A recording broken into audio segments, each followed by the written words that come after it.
All right. I think we're back. I do not know what happened, but it was not happy with me at all. OBS decided I'm out, goodbye, and it is still not happy. We still do not have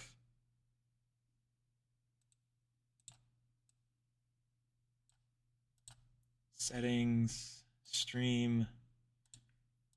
It should be good to go.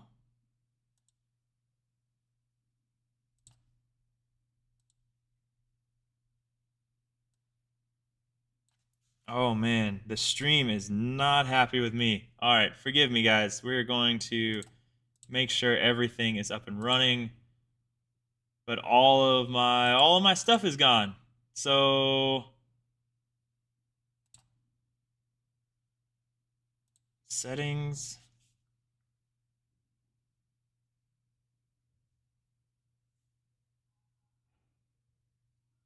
All right, I think it's back up. I think the stream is back up. I do not know what happened, but we have a game going on, so we're going to talk about it. And it looks like everything's good to go. But yeah, but Sizu is starting off strong. Oh my goodness. High roll coming in. We see the Diablo shift coming down on turn 3. But I think the stream is still down. Oh. 1 second while I figure this out. I got to make sure the stream's working. 1 second. Gotta make sure the stream's working. Okay, it is. All right, we're cooking. We're cooking. Sorry about the difficulties. I do not know what happened. I'm gonna have to restart this after this match. But let's talk about this game. All right, and it's so far we see the Diablo taken care of, and the bell comes down. But we see the Diablo taken care of with that Let the Storm Rage on, which feels pretty good because that Diablo could have very easily gotten out of control very fast. But, go and we top deck another Diablo and say, hey, here's a second one. Why don't you try and answer it? So let's see what happens.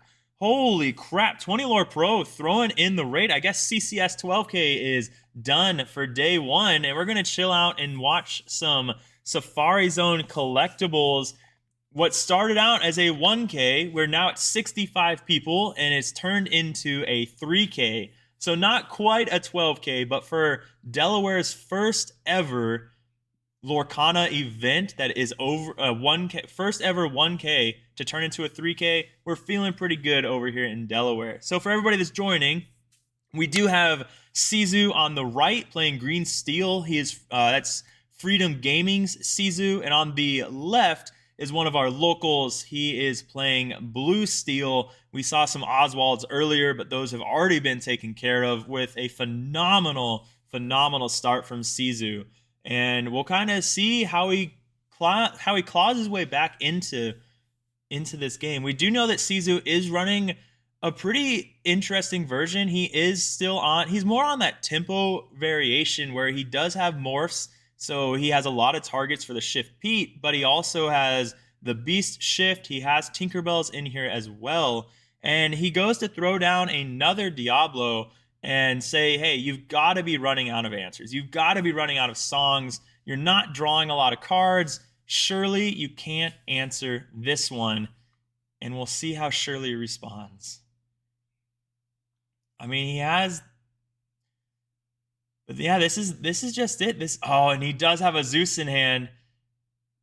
And he does Zeus. That's 3 Diablos that have been dealt with now. But this is not... like, he's being able to answer those Diablos really well, but the problem is that his hand is down to 1 card, and he's just running out of options. Now, that Ursula coming down, though, it represents an amazing opportunity because now he can sit here with that Ursula and sing that Let the Storm Rage on to clear that Bell or the Pete. Dealer's choice, right? It doesn't really matter which one you clear, except, well, Bell. Oh, my. And he has a second Zeus. The man has almost all the songs in his entire deck in that hand. And, this is just rough. Sizu can just not get anything to stick. It's just not what you expect. This is Blue Steel not necessarily seeing the hand they would normally like to see, but it's been a perfect hand nonetheless. This ability to just answer every single thing that Sizu is throwing down.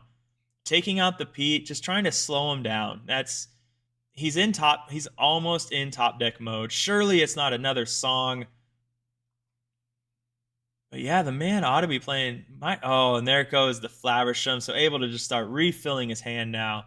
Just keeps getting worse and worse for Sizu. So many opportunities to find a way to claw back into it, just for it to completely be blown up every single time. So let's see how he responds. Can Sizu find a way back into it? We've seen Green Steel do it all the time. They're constantly able to claw their way back in one way or another. It's the power of that discard, the power of getting an Ursula 3-cost to stick. Lots of opportunities. Like I said, he is running the Tinkerbells, and we've already seen 2 Zeuses sung by our Blue Steel player. So probably doesn't run any more Zeuses. We've seen 2 Let the Storm Rage On and 2 Strengths. So he's running low. Lucky Diamond Oswald, and only on 4 ink. So that's just it. This Blue Steel player has been able to answer every single thing that Sizu plays, but he's on 4 ink he can't even use Oswald next turn. He can play Oswald, but he doesn't even have a way to ink a card to trigger Oswald. And Katie coming in with the 42 raid. So I hope everybody that's joining from CCS, I hope you guys saw some awesome matches. I heard Zan lost to Steel Song, so way to go, Steel Song. I do not know what he was running today, but I do think Steel Song, in my opinion, has the best chance of beating that Blue Steel item deck. But I am biased. I love me some Steel Song. But thanks for joining, everybody. Hopefully I don't disappoint too much. 20 Lore does an amazing job with their stream over there. It's a lot prettier than mine, that's for sure. But yeah, thanks for joining us. I do need to update this. We are in round 6 over here at the over here at Safari Zone Collectibles. What started out as a 1K is now a 3K with 65 people. So we're in round 6 of 7 rounds before cutting to top cut. We do see, all right, getting rid of that Lucky Dime. We see the Morph come down. And now we just wait. Both players in top deck mode, but that Flaversham in a deck that runs a lot of items, there's a pretty good chance that you're going to be able to draw something from that Flaversham. So let's see what happens. A Tinkerbell. I did not expect a Tinkerbell to come down. That is wild. So the glare is pretty bad, but if you did not see it in time, that is the Shift Tinkerbell, the 4/5 6 cost. It deals 1 damage to everything that comes down. So the Diablo should have 1 damage counter on it. But what do you do if you're Sizu at this point? Just rough. Wow. I did not expect a Tinkerbell to come down in this list. That changes so much about what you expect to see going into game 2. That is wild. That is so wild. All right. Now, Sizu, what do I do? What do I do when I have 1, maybe 2 cards in hand? My opponent is running out of songs. You just saw his discard. That is more songs than you even see Steel Song players sing. Is there a way for Sizu to claw back into this game?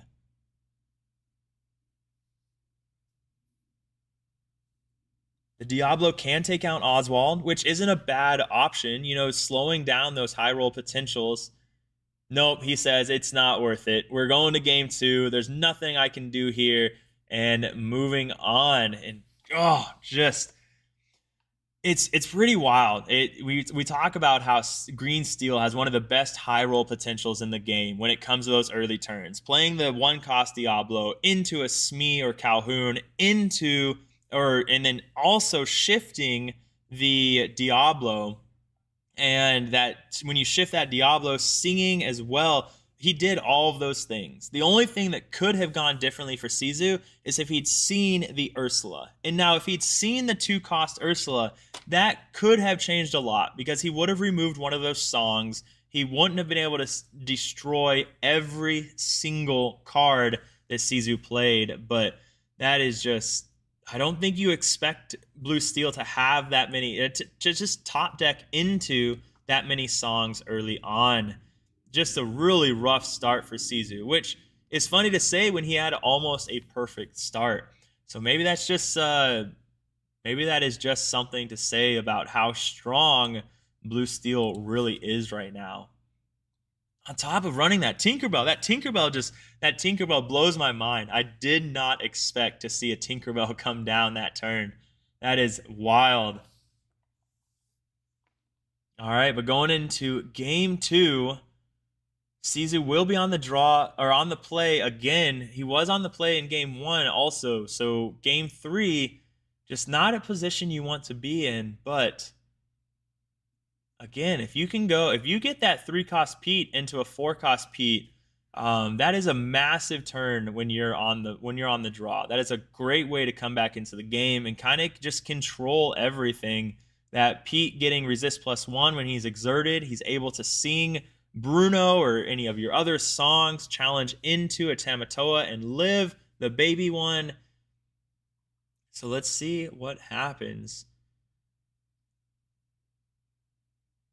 Again, yeah, for all of you that are joining us, yeah, this is Delaware's first Lorcana 1K plus event. What started out as a 1K, our owner, I'd been wearing her down for a while to throw one, and she did. She expected about 30 people, and the Northeast showed up with 65 people, 7 rounds of Swiss. What started as a 1K, now a 3K event, and I think everybody's having a good time. We just started an on-demand pod, so shout out to Southside Gaming. I don't know if that was a popular thing before, but I had heard about it the first time through Southside Gaming. So shout out to those guys because that's the reason we put it on here. I heard about it there, heard it went really well, and so I offered the opportunity here. And so they're trying to win a box out there with some single elimination, 8-man pods. And then prizes are going out to top 32 though. So 9th through 32nd are getting 8 packs each. So there's a lot more people motivated to kind of stay in, which made it a little bit harder to get the pods going. But hey, they're trying to just get those 8 packs, and because that essentially is the same as the entry fee, right? So, but here we go, about to rock and roll. We do see a morph. I think that's a Pete in hand for Sizu. All right, and there's the Diablo. So gonna get to see a hand and not what you want to see. Oh no, I do not know if that's an item in the far left, but a strength, let the Storm Rage on. That is not the hand that you want to see when you reveal that. Oh, no. So Sizu just, I'd imagine not super, and here comes the bell. And goodbye, Diablo. Draws the card off the popsicle. Good on Sizu for reminding him to get that draw. So now we can Ursula here, but again, Ursula is just not quite going to do it, only removing 1 song, so opts to just go the morph, and now leaving your opponent the option, do you take out the Diablo, do you take out the morph? The right answer is you always remove the morph, right? There's no rhyme or reason to ever remove the Diablo when there's a Diablo and a morph down, but I don't know. I've seen people do it. I've seen where they're just so afraid of shift Diablo, they forget that Diablo can still shift onto morph. But we'll see how this goes. We see the Tipo come down for the ramp. The bell, we know the Let the Storm Rage on is in there, as well as the Strength of a Raging Fire. But seeing that, yeah, he almost did it. Oh, and he caught himself. So he does take out the morph, and oh man, that was almost scary. That was almost really scary. All right, let's see. Did they not draw for turn also? Honestly, I don't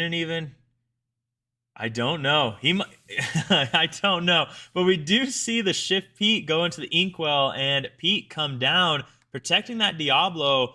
And I'd imagine there's probably a Shift Pete in hand if I could see his hand right now. And if that's the case, then that is a really great way to guarantee that Diablo is going to start being able to exert and draw you cards. And that feels really, really good.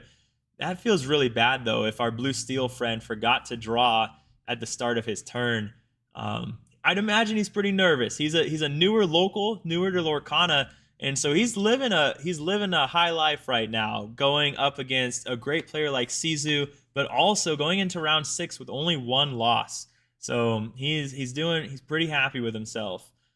So I'd imagine he's, though, also pretty nervous knowing what's on the line. And sometimes it's easy to forget those basic things. But and we do see the Shift Pete come down, and that Shift Pete representing so much, only taking 2 damage there from the bell. Remember, when you have that Shift Pete, when you challenge anything, the character exerts 2 challenge, so that Shift Pete, your opponent can't sing songs anymore, and your pirates get +1 resist when the Pete is exerted. And he quests for 2, and he's a 5/5. He is just a big, big boy that represents so much opportunity to control the game. And now it's not looking good for Sizu. He can get that 3-cost Ursula down now, and all he's looking for is a song, and that Ursula being able to put in a lot of work. Meanwhile, our blue steel player, he does have the answer. He does have the answer for that Pete, but it feels bad. It feels bad having to use your entire turn to only do that, but you have to. You have to be able to remove that Pete, because otherwise you're dealt this kind of thing. Now, it is important to note that if he has a song, all he could do, though, is sing Zeus. But we saw him do it last game. Last game, he had the Zeus for the Ursula 3-cost. Are we going to see it again? That Ursula 3-cost is not something you want sticking around. Oh, but Pete is a really good answer as well. Pete giving you that opportunity to draw into another Zeus. Tipo questing for 1. And what are we going to do?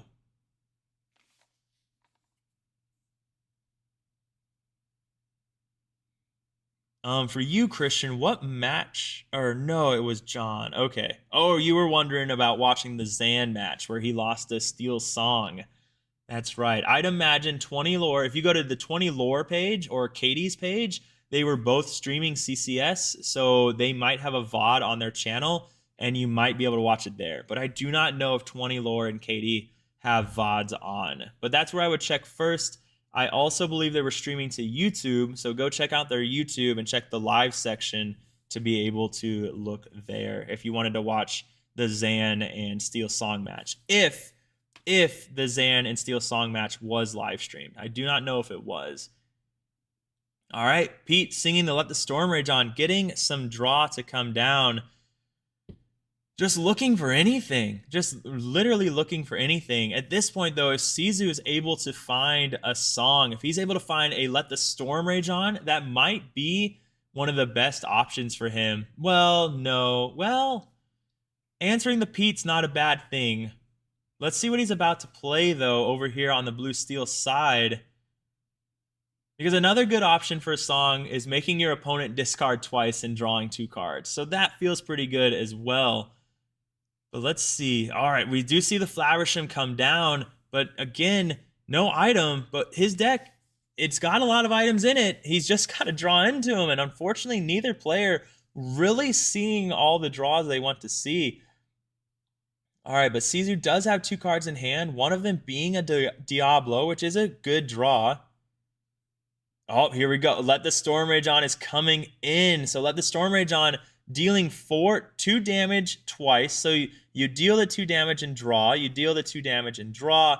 Ursula coming in to reveal that last. Oh, and you take the Zeus. Oh, no. So now you are top decking, and you are only on 4 ink with a Flowersham and a Tipo down. That being said, the Flowersham represents so much, but you need to see an item right now, because if you do not, that Diablo is going to start questing and drawing, or that Diablo is going to exert itself and be able to start drawing off of all of those Flowersham draws. So if you don't see an item right now, it's It's looking, it's not looking good. What is it? What is it? Show the stream. All right, so Flaversham. Oh, he had an item over there. Okay, so he does quest for one. So he did have an item way off over there. So he does get those. I'm gonna see if I can. I'm gonna remind them that our cameras don't quite go out that far, and ask if they could keep them in the letters a little bit. But the peak comes down. Really good draw right there. Being able to stop those Ursulas, but your opponent having two Ursulas down is just not what you want to see, because you don't have a great way to deal with both of them. That being said, now if you top deck into a strength, that's a good way to deal with one of them. But do you deal with the Ursula when they have another Ursula, or do you deal with the Diablo, which is guaranteed draw? Oh no. Oh no. Well, we do know that he runs Tinkerbell. He might run Grab Your Swords. We don't know. His list is very different. So he might be running Tinkerbell and Grab Your Swords. And if he is, that's sayonara to Sizu's entire board. So we'll see what he's able to do here. He is counting out 6. Are we seeing the Tinkerbell come down? Tamatoa. Okay. All right. Tamatoa is not awful. It gives you draw power with the Flaversham, but again, when you draw, they draw. And Sizu's hand is getting really big, really, really fast. What's going on, Mike? I hope you're doing well. Love what you're doing, dude. Gonna miss you while you're deployed in DC, so I couldn't participate today. Just sending some love. Hey, man, I'm sorry you couldn't be here, Mikey. I'm sure it would have been a heck of a good time with you and Scott in the same building. But thanks for the love, and yeah, I'll see you when I get back, man. 6 months is not that long. Anyone that's deployed before, anyone that's in the military, they'll tell you that it's long days and fast weeks. Long days, fast weeks. So it just kind of flies by. It kind of flies by. But we see Blue Steel, 1 card in hand. Sizu over there now with a lot, at least 3. We see the Let the Storm Rage on. Gonna clear something. Does 4 damage to that Pete. Sizu gets to draw 2. Meanwhile, he's going to exert those 2 Diablos and get to draw 2 more at the start of his opponent's turn when he draws. And oh boy, just rough. All right, there's that route. We get rid of the 1 card. It's a Workshop, which still, unless you're running Tinkerbell Grab Your Swords, that Workshop not doing a whole lot for you anyways. And then now you just kind of, Hidden Cove, very nice. So you move everything into the Hidden Cove, and now not even Tinkerbell Grab Your Swords is going to save the day. But with that being said, if you're Sizu, you're still only at 4 right now. So as the Blue Steel player, if you do run Grab Your Swords, you are able to top deck 2 Grab Your Swords and be okay. Because your opponent, even next turn, Sizu's only questing for 1, 2, 3, 4, 5 next turn, going to 9.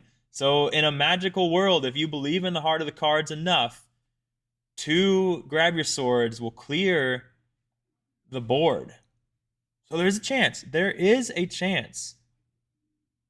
Tink Grab would be very sexy right now. Like, I almost want to see it. Okay, we see the Scrooge. He does have to pay 4. But man, if you see a Popsicle, that just feels so bad. So he sees a Fortisphere, just as bad as the Popsicle, because if he plays it, then Sizu draws 2. And at this point, I don't even think you draw. Like, I don't even think you draw. If you believe that you have, like, if you have Grab Your Swords in your deck, I think you wait to draw into your next turn, because there is a world where you could top deck 2 Grab Your Swords. So that is an option. And then the Tamatoa is able to sing 1, and then you're able to play the other. But I don't know. We do not know if he runs Grab Your Sword. I'm just assuming because he has Tinkerbell. But we do not know. Oh, just what a nasty hand. What a nasty field that Sisu has. Not what you want to see when you're playing against green steel. So our blue steel player, he does have 2 items over there. He does have a Tipo just kind of chilling. You can quest or you can deal 1. Opts to remove the Ursula, which is a good play. Get rid of it, deal with it. I mean, unfortunately, you still have another, but at least now you only have to deal with 1 other.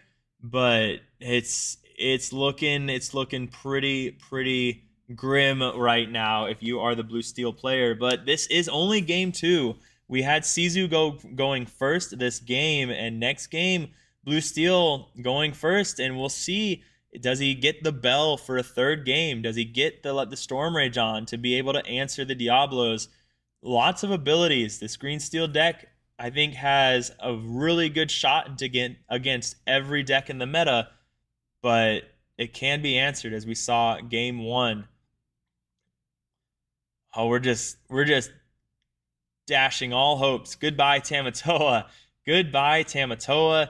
Shifted 5 because we don't really need the other characters, down. He's running this combo blue steel list, and if I just prevent you from being able to high roll those combos, then I'll just casually get there, even if it's only, a couple lore at a time. I'm in no hurry. What are you going to do to me?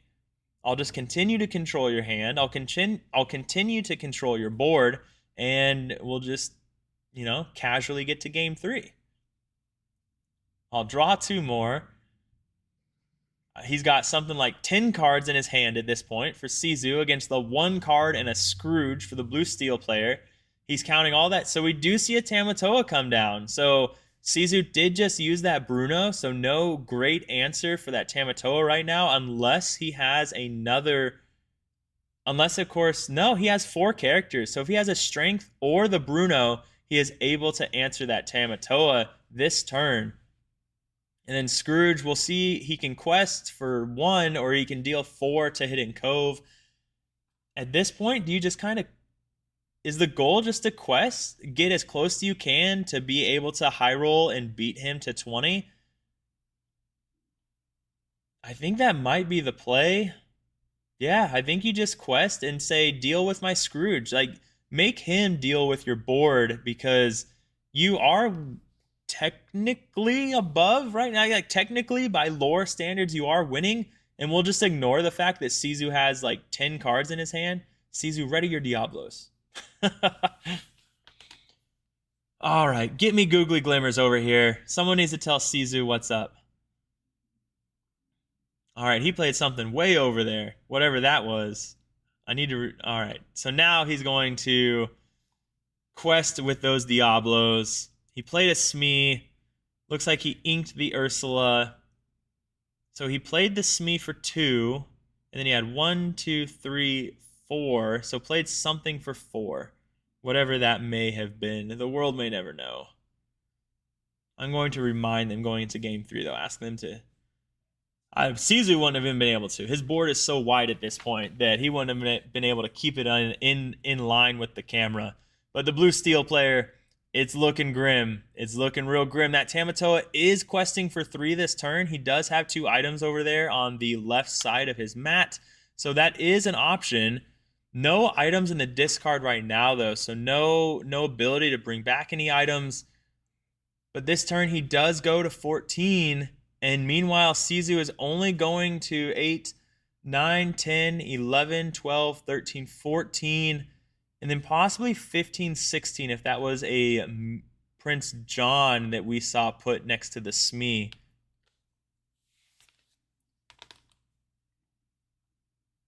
I don't know what you're hoping for at this point. It does look like Sisu has a Strength in hand, so he's able to remove that Tamatoa on his next turn. Looks like we are going to quest. Get the 3 lore. I don't believe he has... Oh, he does have an item. So he does have a workshop in there. He does play the workshop. And then... Will he pay the 1 ink? Oh, a fishbone quill. Just not what you're hoping. Okay, so he does draw off the workshop. Sizu, of course, getting to draw 2 off of that workshop.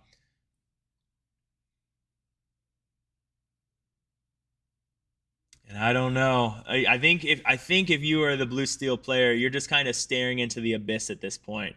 A world where when your opponent has a quarter of their deck in their hand, what is it that you're actually hoping to do?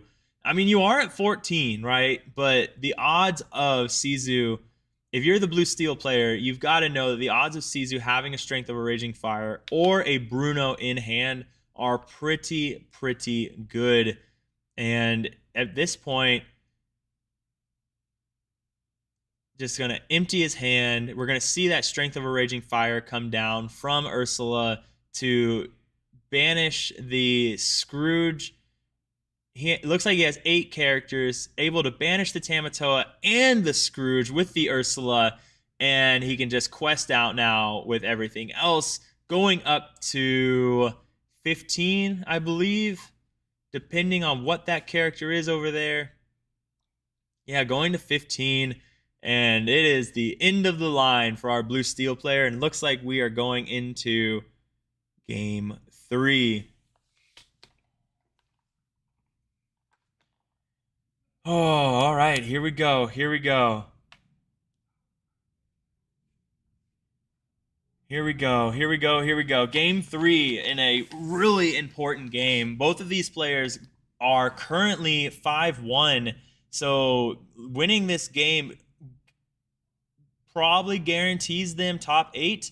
So if anything, they're pretty much there for top 32. So they do get price support there. But knowing that you're so close to top 8, that 8 packs compared to 2 boxes and $500 store credit does not even come close. So we'll see how this goes. Oh, it was a... Okay, all right. Well, the Beast is a pretty good one to have over there. I wish I could pile shuffle quickly. Every time I try and do what Caesar's doing right now, it goes horribly wrong. I was watching a stream the other day, and I'm sure maybe everybody's seen it at this point. It wasn't a stream, it was a YouTube video. It was like I think it was a Yu-Gi-Oh player that would pile shuffle like 5 piles on top and 5 piles on bottom, and he would be done. He'd be done shuffling his deck in like 10 seconds. Meanwhile, on the left side, that's how I pile shuffle. Very slow, not quite unorganized like that, but very slow. 1 card at a time. Now, one thing to keep in mind is their time limit is getting rather close. Oh, I did not realize Yu-Gi-Oh is only 40 cards. So that does make it quite a bit faster. That does make it quite a bit faster. 40 cards, huh? I mean, you can't run too many. You're reading a book every time you play a card from what I've seen, so... All right, let's see how this goes. Freedom Gaming with their lovely tokens there. Their challenge coins, as we would call them. That's what the army calls their poker chips. And that's what that is. That is a poker chip. So the army uses poker chips as their challenge coins.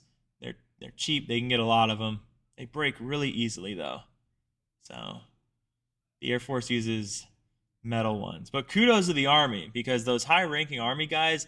It comes out of a budget, and they don't have to pay for those challenge coins. Whereas the Air Force, they get those expensive metal ones, and then they have to pay for them. And that comes out of Air Force budget. So anyways, we'll move on past that. So half the deck size, double the text. Yeah, that is very true. So I couldn't believe it. I haven't played Yu-Gi-Oh! since I was a real young guy, back when it was like the first set of Yu-Gi-Oh cards, back when like Mirror Force was a thing. I remember that card. That was like the most expensive card. People playing Dark Magician and stuff.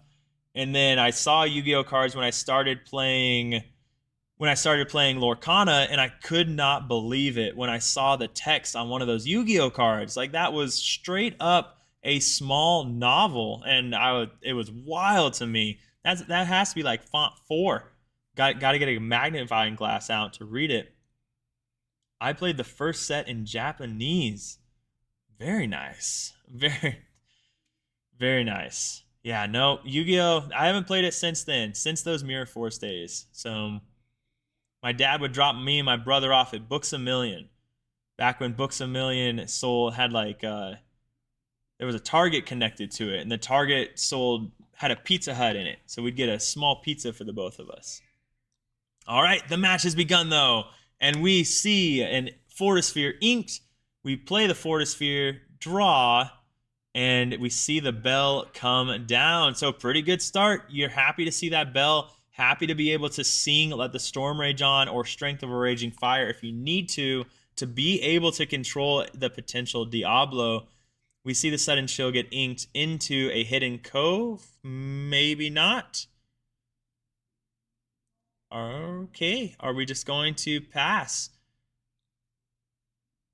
And I think passing could be a very heads up play because that bell is just able to answer. Yeah, I think that is a heads up play. The bell being able to answer that cove in just 2 turns, it just doesn't feel super great to go that route. So at this point, I think Sizu is trying to just get out exactly kind of the game that he had last game where he got that Shift Pete on turn 4 and then can play the Diablo safely after that, or the 3-cost Ursula. This time hoping that your opponent does not have a Zeus to play to answer that Shift Pete. We see our Blue Steel friend play an item, gets a draw. Does he have another? Nope, just questing for 1. Is there another item in hand? Nope, looks like he's just going to pass, and it's back over to Sizu, drawing a beast. Not exactly what you want to see. You're looking for a better 2-drop. Nope, never mind. Not when you have Ursula. This man has all of the songs. So we got Strength of a Raging Fire, Great Stone Dragon, Quill, and a Flaversham. So that Strength of a Raging Fire, you're not as concerned about strength. Let the Storm Rage On, of course, replacing itself and dealing 2 damage. So just a very clean answer to Diablo. But the problem with strength is if the Blue Steel player gets to that point where they have 3 characters in play, they can answer that Diablo that's on a Hidden Cove. So that's not really great either. Go ahead and ink the Great Stone Dragon to play a Fishbone Quill, inking another card, going to 4 ink and 2 cards in hand, questing for 1 because why not? There's not a lot that Ursula is going to be able to do. Let's see. What's going on, Trenchcoat? Welcome to Lorcana, man. I'm new to Lorcana. I'm collecting set 7. Just played some Constructed at my local game store, learning all the meta cards. Well, in my opinion, you picked a great time to join Lorcana. Set 7 has been pretty awesome. We're seeing a lot of what you'll see on the left here being Blue Steel, but I think it's been a pretty good stuff. Seen a lot of really new things that you're able to develop. You picked a good time to come, in my opinion. Some people disagree, but I am liking set 7 a lot. So I'm glad you're here, Trenchcoat, and ask any questions you have. But meanwhile, Sizu drops that Prince John, and that is pretty nice. That Prince John, no way for Blue Steel to answer that Prince John. So you can just casually start getting them to discard their hand and draw a bunch of cards. Prince John being another great way to just slowly pull away with the game when you're able to draw a whole bunch, meanwhile discarding their hand at the same time. But Flaversham does come down and makes that a little bit harder, being able to replenish their hand, going up to what I believe is 3 cards. And yes, if he does run the Grab Your Swords, that's going to be a pretty good answer. But we have not seen one. We have only seen Tinkerbell as the tech card in this deck. So we do not know. I suspect that if you run Tinkerbell, like you run Grab Your Swords, but I could be wrong. It could just be that he wants to run Tinkerbell. Tinkerbell being a great tech option to answer the other Blue Steel players, taking care of a bell, living. We do see Let the Storm Rage On to deal 2 damage, and then that Ursula being able to trade if you wanted to. All right, that's the route he goes. So now you do have the option going to 4 ink this turn. You could drop another Prince John, But how important is it to get those Prince Johns down if you don't have any discard? That's the question. That's the question Sisu has to ask himself, is that what matters more right now? All right, so he is going the Diablo route, and I think that's a pretty good play, because now if the blue steel player has an answer for the Diablo, then he has to, like, he's not drawing with the Flourish from that turn, or he's exerting the ink to play, and both those things you're okay with. So it looks like he does have to draw first, so he is going to banish an item to draw, questing for 1 and going to 4. And then now he has 6 ink to play these 2 cards that he's about to draw, hoping to see a strength, well, not a strength, but hoping to see, we do see a Zeus in hand. That's a pretty good way to deal with that Diablo. But that's a better way to deal with that Diablo. We see to let the Storm Rage on come into play, taking out the Diablo for a clean trade. And Sisu just, well, he got a lot to stick last game, so we can't say that he just can't get those things to stick. So, all right. All right, Freedom Game. All right, Sisu, your homeboys are watching. You got to represent. You got to represent.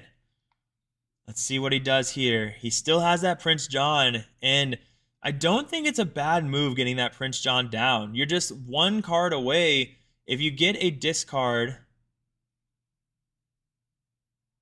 if you get a way to start discarding their hand, having 2 Prince Johns drawing you 2 cards is pretty sexy. That's a pretty good turn. But he's trying to not ink that Beast or the Pete, both being incredibly important cards. That Pete, all right, he does opt to go that route, because he could have, he can ink the Smee to play the Pete and the Diablo in the same turn, and by doing that, guaranteeing the card draw from Diablo. But he doesn't go that route. I think he's trying to value, never mind. All right. Oh, silly me. Silly, don't listen to me. Diablo being 3 cost, Pete being 3 cost, so he would have needed to wait 1 more turn, so never mind. We'll just move on. Anyways, blue steel has a Flourishing on the field. Have you guys ever seen the meme? It's when you're in an argument with your spouse, you just need to tell a stupid joke. That way, it just kind of mellows out the situation. Did the stream freeze? No, they were just super, super chill. They were just not moving. Okay. But yeah, so every now and again, my wife and I will get in a small argument, as spouses do. Oh, the Tinkerbell does come down. That's going to slow things down quite a bit.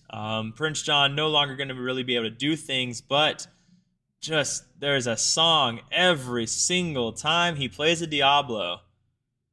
Every single time. Smee's not going to be able to quest now. I mean, he could, right? You could quest for 2, but what's the point?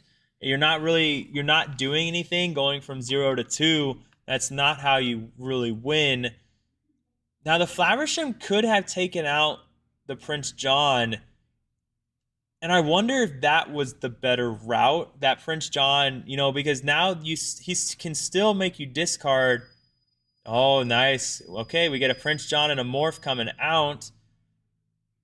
So now we're just waiting. We have to find discard eventually, right? Discard has to exist in my deck. I'd imagine Sisu saying something along those lines right now, and that's all he can hope for, is finding that discard and getting those Prince Johns. He needs to get that draw engine going, because it's not happening with the Diablo.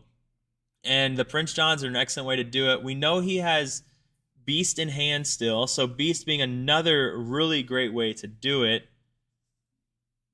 And now we just kind of have to sit here and hope that our opponent does not have a second Tinkerbell in hand.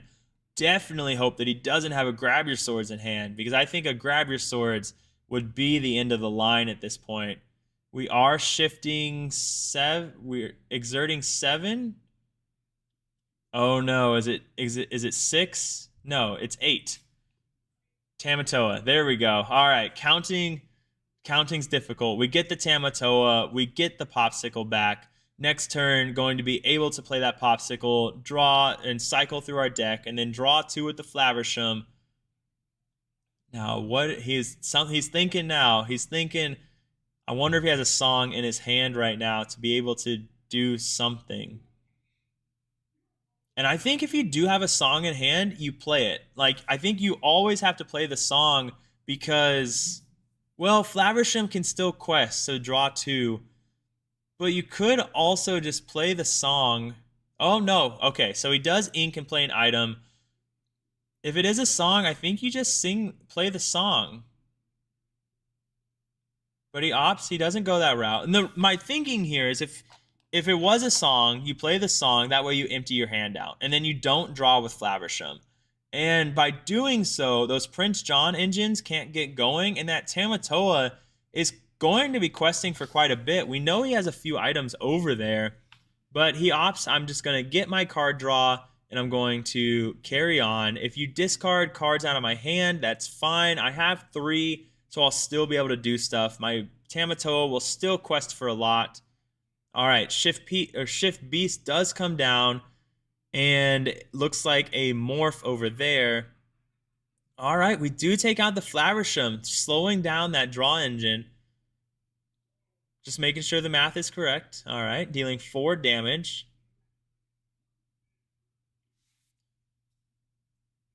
I think he inked twice because one of his items over there is a Fishbone Quill. So, but I did not see if he inked his first time, if it was up or down. But unfortunately, they've forgotten that my camera doesn't go out that far. So, but I do believe he inked the first time with a Fishbone Quill.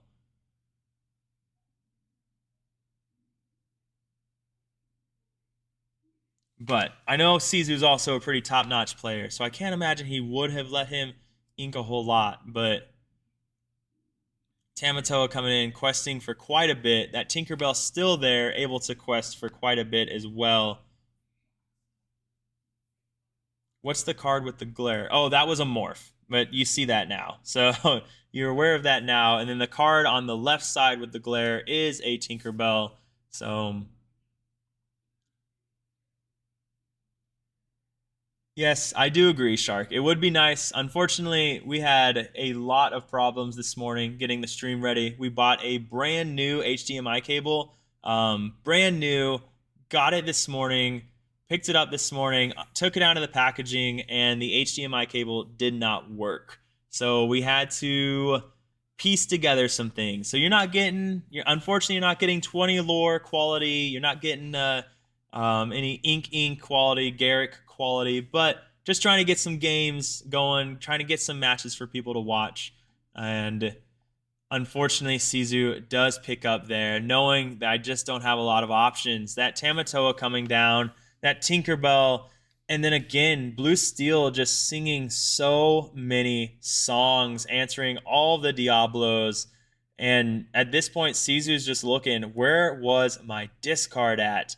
And just not finding it. So with that being said, we'll check where everybody's at. If all the rounds are already done, we'll just kind of chill out for a second. But if they're not done, we'll get the mobile cam going, see how things are going out there. Let's see if there's any games still.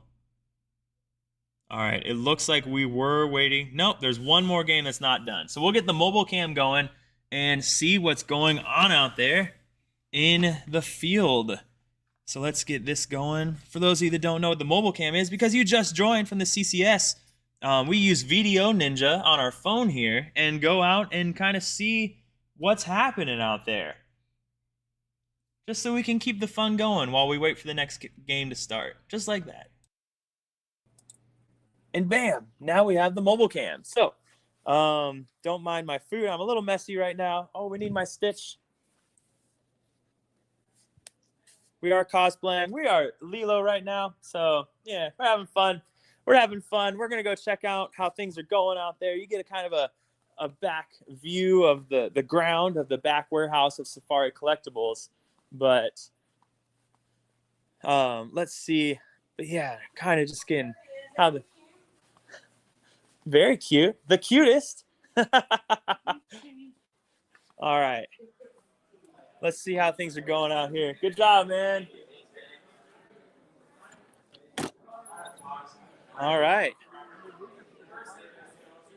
This is Safari Zone Collectibles, everybody. So if you've never been here before, we are located over in Smyrna, Delaware, putting on what's now turned into a 3K event.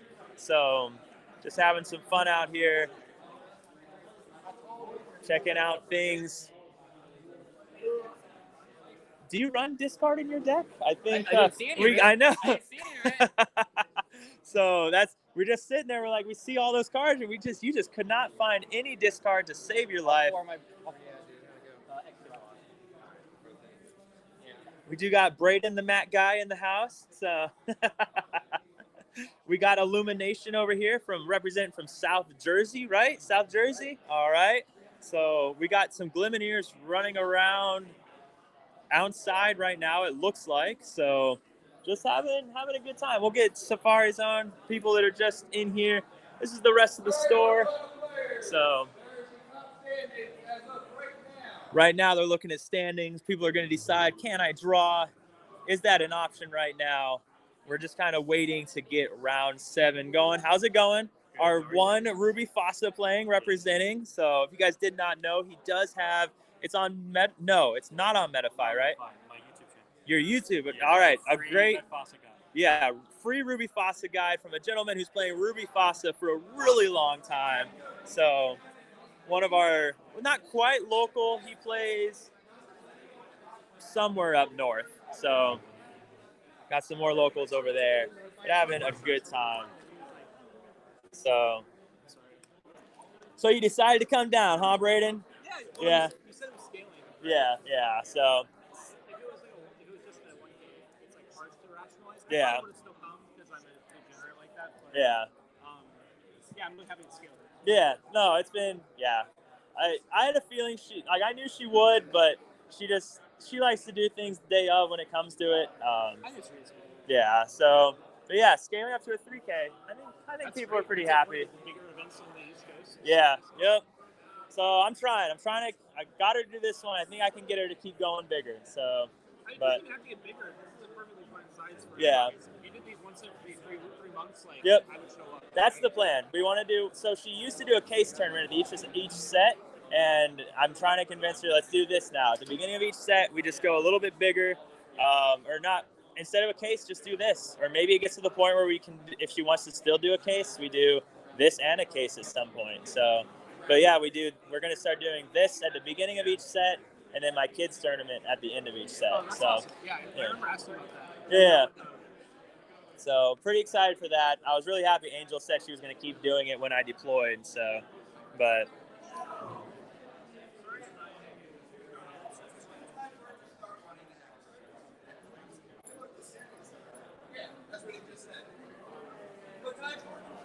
How's it going, Vince? Oh, I got dream crushed by Emerald Steel. It was great. Nice. All right. Well, Emerald Steel just got crushed on stream. So. I love discarding all the cards in my hand. Yeah. Well, Lucifer, I wanted to cry. Oh yeah. Yep. Yeah, so I'm 4-2 with really bad breakers. So I'm probably just gonna see my opponent, see them higher in the standings, and just scoop to them. Yeah. I'm not gonna do that to somebody. How are you? 4-2. Okay. Yeah. Because there's going to be 2 spots up front. Yeah. Because the 4-1-1 player has to play. Okay. And there's our Glimineers over there. Which is Rick. Rick is the 4-1-1 player. Yeah. Okay. Also, I'm hoping more people actually just play. Yeah. But yeah. I think I don't blame them. Yeah, I don't either. I think top 32 getting prizes motivates people a little bit more, but 8 packs versus $100 short credit. Yeah, but yeah, no, for sure. So, all right, I'm not against you. So, so that's good. 4-1-1, right? Or yeah, 4-1-1. Okay. All right. Next pairing is up, so we are going to close out the mobile cam for a second. We're going to get our next people that are casting, figure out who is not drawing, and get someone on the table. So I will be back with you guys in just a moment once everyone has sat down.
All right, all right, all right, all right. We've got round 7, the last round before Swiss. Let me change the round here. Make that accurate. We'll take out Sizu's name here. Bang. All right, last round of Swiss before we get to top 8. Again, we kind of prizes went out to top 32, 9 through 32 are getting 8 packs each. And then we've got 7th and 8th. We got 5th through 8th that are getting $100 store credit, I believe. First is getting 2 boxes and $500 store credit. Second is getting 2 boxes and $100 store credit. Somewhere along those lines. So people are getting stuff. So, and here we go though. Hopefully the mobile cam was okay. That was something I thought of this morning and said, why not? We'll give it a try. Give people something to look at while we're waiting for the next game to start. But it looks like we do have purple steel on the left, and then on the right, I do not know what they are playing, but we'll find out soon enough.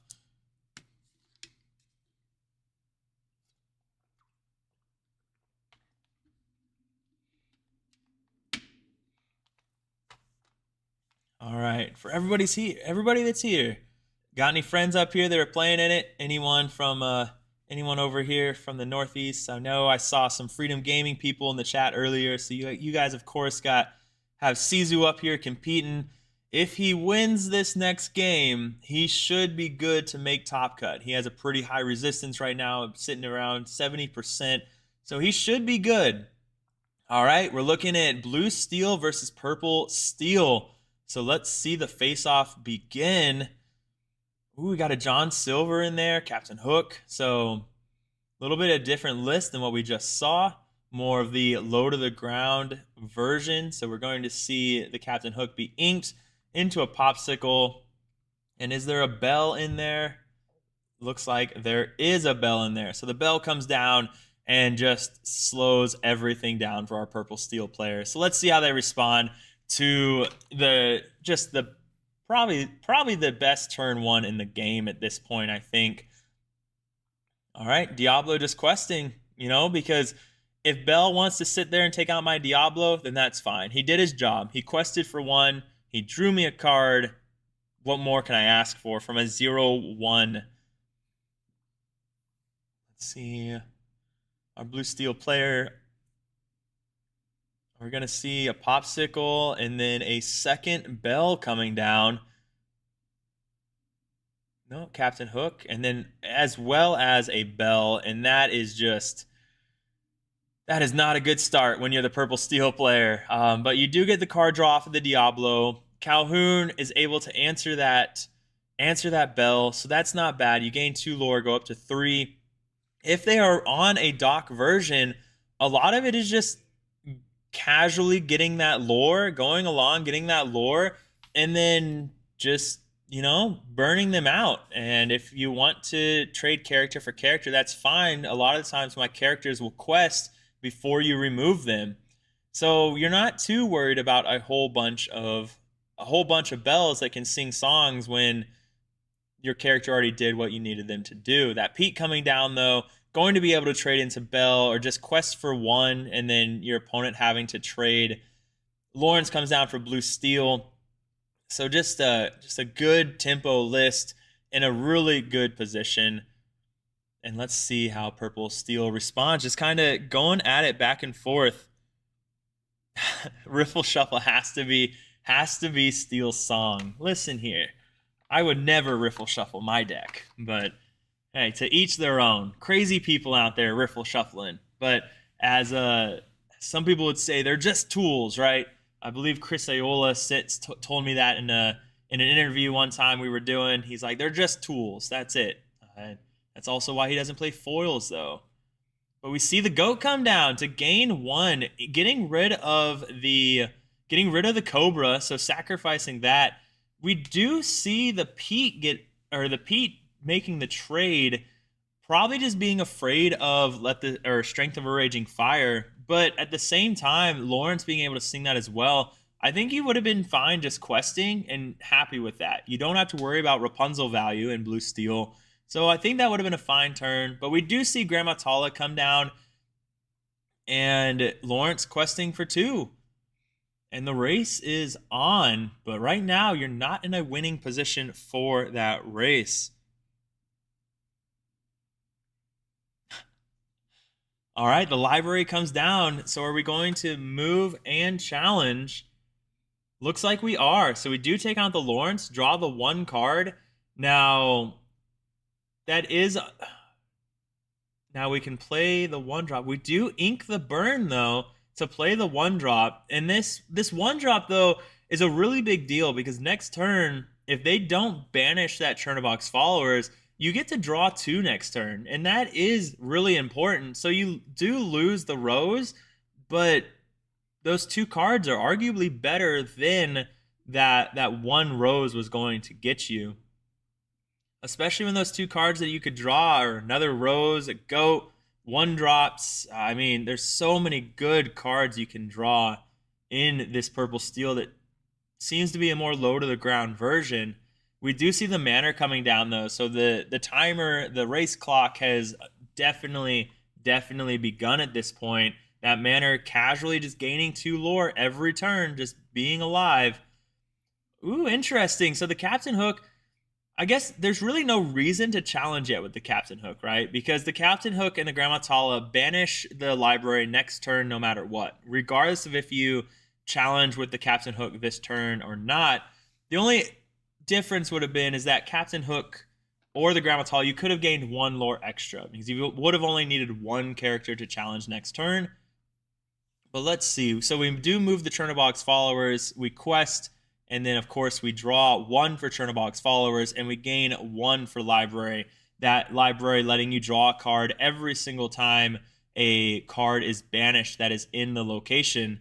We see the Diablo go into the Inkwell to play a Rose and gaining that 1 lore, letting the burn do its thing. Play a Broom as well, opting to... All right, here we go. So, again...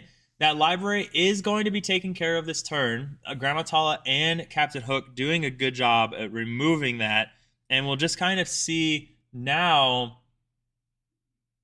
All right, the Tamatoa comes down. Tamatoa, we did see an item earlier. We did see two popsicles for 2 bells that were played earlier. So really good cycle that is going to be able to go down next turn.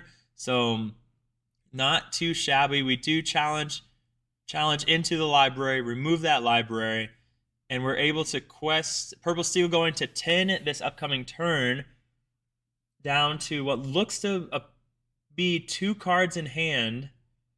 Ooh, was that a dock we drew? It's so hard to tell. It's so hard to tell.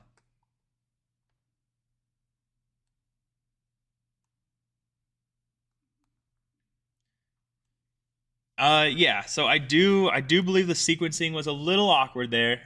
Like you said in the chat, you could have gone Broom first, moved the Broom to the library, and then Rose to banish the Broom and draw 2. The advantage to keeping the Broom alive, though, is if you just wanted to get that 1 lore. You wanted to take the chance, get the 1 lore, and again, casually getting up to 20. And I'd imagine that was kind of the line of thinking. It could have been a misplay. It happens. These guys are on round 7. There was no lunch break, no break for snacks. This is just going straight through. So they're going pretty hard right now. That Broom probably challenging into the Manor.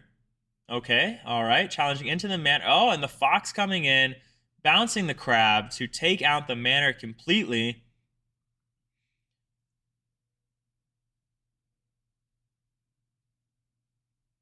And banishing the Broom to draw off of the Broom. All right. So Manor's gone. Not necessarily the biggest concern in the world, but again, that Manor getting you up there, gaining you the 2 lore every turn, just gaining you a lot of opportunities and she just wanted to be done with it. You know, our Purple Steel said, I don't want to see you keep gaining 2 lore. It's one of the benefits of Manor, though. It's a card that some people look at and they think that I have to answer this card and it needs to be dealt with. But oftentimes I'll tell people will ask, how do I play against blue steel? What do I do when they play manor? And I tell them the same thing we did when red purple would play castle or any location for that matter. You simply ignore it and just quest out. Like, and that's kind of what I would recommend here is just ignore that manor. You don't really care about it. That Tamatoa threatens a lot more that fox could have, hit into with that crab. But that's all right. The fox offering a great opportunity for bouncing the rose as well. Because now we're down to rose for purple steel, and it's looking pretty bleak at this point. That Tamatoa going to be able to quest for 2, gets to let you play an item for free, which is the popsicle. So you draw. Still sitting on 3 ink to be able to do something with your turn. And let's see what he opts to do with the rest of this turn. Looks like he inked a Captain Hook and plays. Responds with another manor. So you just answered 1 manor. Well, tell me how you're going to answer this manor as well as the rest of my board. Because now, as the blue steel player, next turn you're going 7, 8, 9, 10, 11, 12, 13. You're going to 14 next turn. You're sitting on a 2-turn clock. This is not quite check, but we are right there. So the crab is coming down, though. The rose taking out the baby Tammy. Oh no, just going for the manor again. She said, "I do not want you to gain lore off of that manor." I mean, either way, answering the manor or the Tamatoa, like you're keeping yourself alive. We do see the Tamatoa questing to play the popsicle for free. Oh, the Flaversham is a phenomenal draw. That Flaversham letting you draw 2 this turn, and that feels really good. Sitting on still what I believe is 3 ink, so most likely able to play at least one of those cards that you drew this turn. And you can still quest for 3 with the Grandma Tala and the Mr. Smee, going up to 13 this turn. Oh, get out of here. Seton, Citan, get out of here. Get out of here with that. All right. The broom challenges the Tala into the white rose, just removing that potential, burn, bounce, removing the 3/3, taking out, Mr. Smee. Now there's no good way. So before, if he had left the rose up, then the crab could have challenged into the Tamatoa, letting the +3 go onto the rose taking out the rest of so either way, now essentially, because he took out the white rose, the blue steel player or the purple steel player cannot remove the Smee and the Tamatoa. Now the only option for the purple steel player is trade both into the Tamatoa or trade 1 into Smee. Okay? Now if we have a bounce, never mind. I don't know what's going on. It's been a long day. Crabs can give crabs bonus. So the white rose, blowing up the white rose, essentially is just preventing a character from living. The dock does come down, lets you play a Calhoun, and it refills a little bit, but it's still you're a long ways from winning. Still, it could be only being at 8 lore. You can go 8, 9, 10, 11. Calhoun potentially banishing something in a best world could go to 13, but most likely just won't quest unless you have another crab in hand. If you have another crab in hand, crab could come down on Calhoun banishing the Flaversham, but we've already seen 2, and with only 1 card in hand, it's going to be hard. You're going to be hard pressed to find another crab at this point.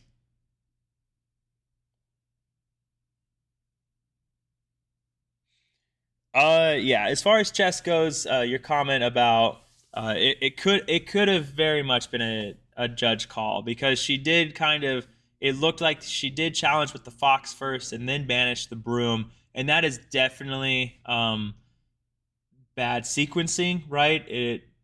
That's not even like the Reclum situation, but it looks like the other player decided to just let it be, said I'm not too concerned about it, and just kind of moved on with the game. But we do see the manor come down for the blue steel player, mana again, gaining that 2 lore every turn. And Doc questing for 1. Oh, we're about to see the bounce. Very nice. This has to be one of my favorite things about Purple Steel Doc is when you can bounce those Docs, replay it in the same turn, and just do some really, really crazy things. We do see the library come in. So the library coming down next turn, you can move those characters in there and draw a whole bunch. And then, of course, the Calhoun challenging the Flaversham, gaining 2. And then now do you quest with the Smee or do you wait for the library? And he says, nope, I don't have time for that. I need to quest right now because right now I have 13 lore. I have a library, which takes me to 14. Doc is 15. Calhoun is 16. 17, 18. He has 19 on board right now. He has 19 on board, and that's assuming the Calhoun, that's assuming the bell doesn't turn sideways, right? If the bell turns sideways, he has 20 on board. So let's see how we respond here. Grandma Tala being a great way to dig a little, hopefully finding a song. Not even a, well, let the Storm Rage on would banish the Fox or the Smee, which keeps you off of lethal if you do find that song.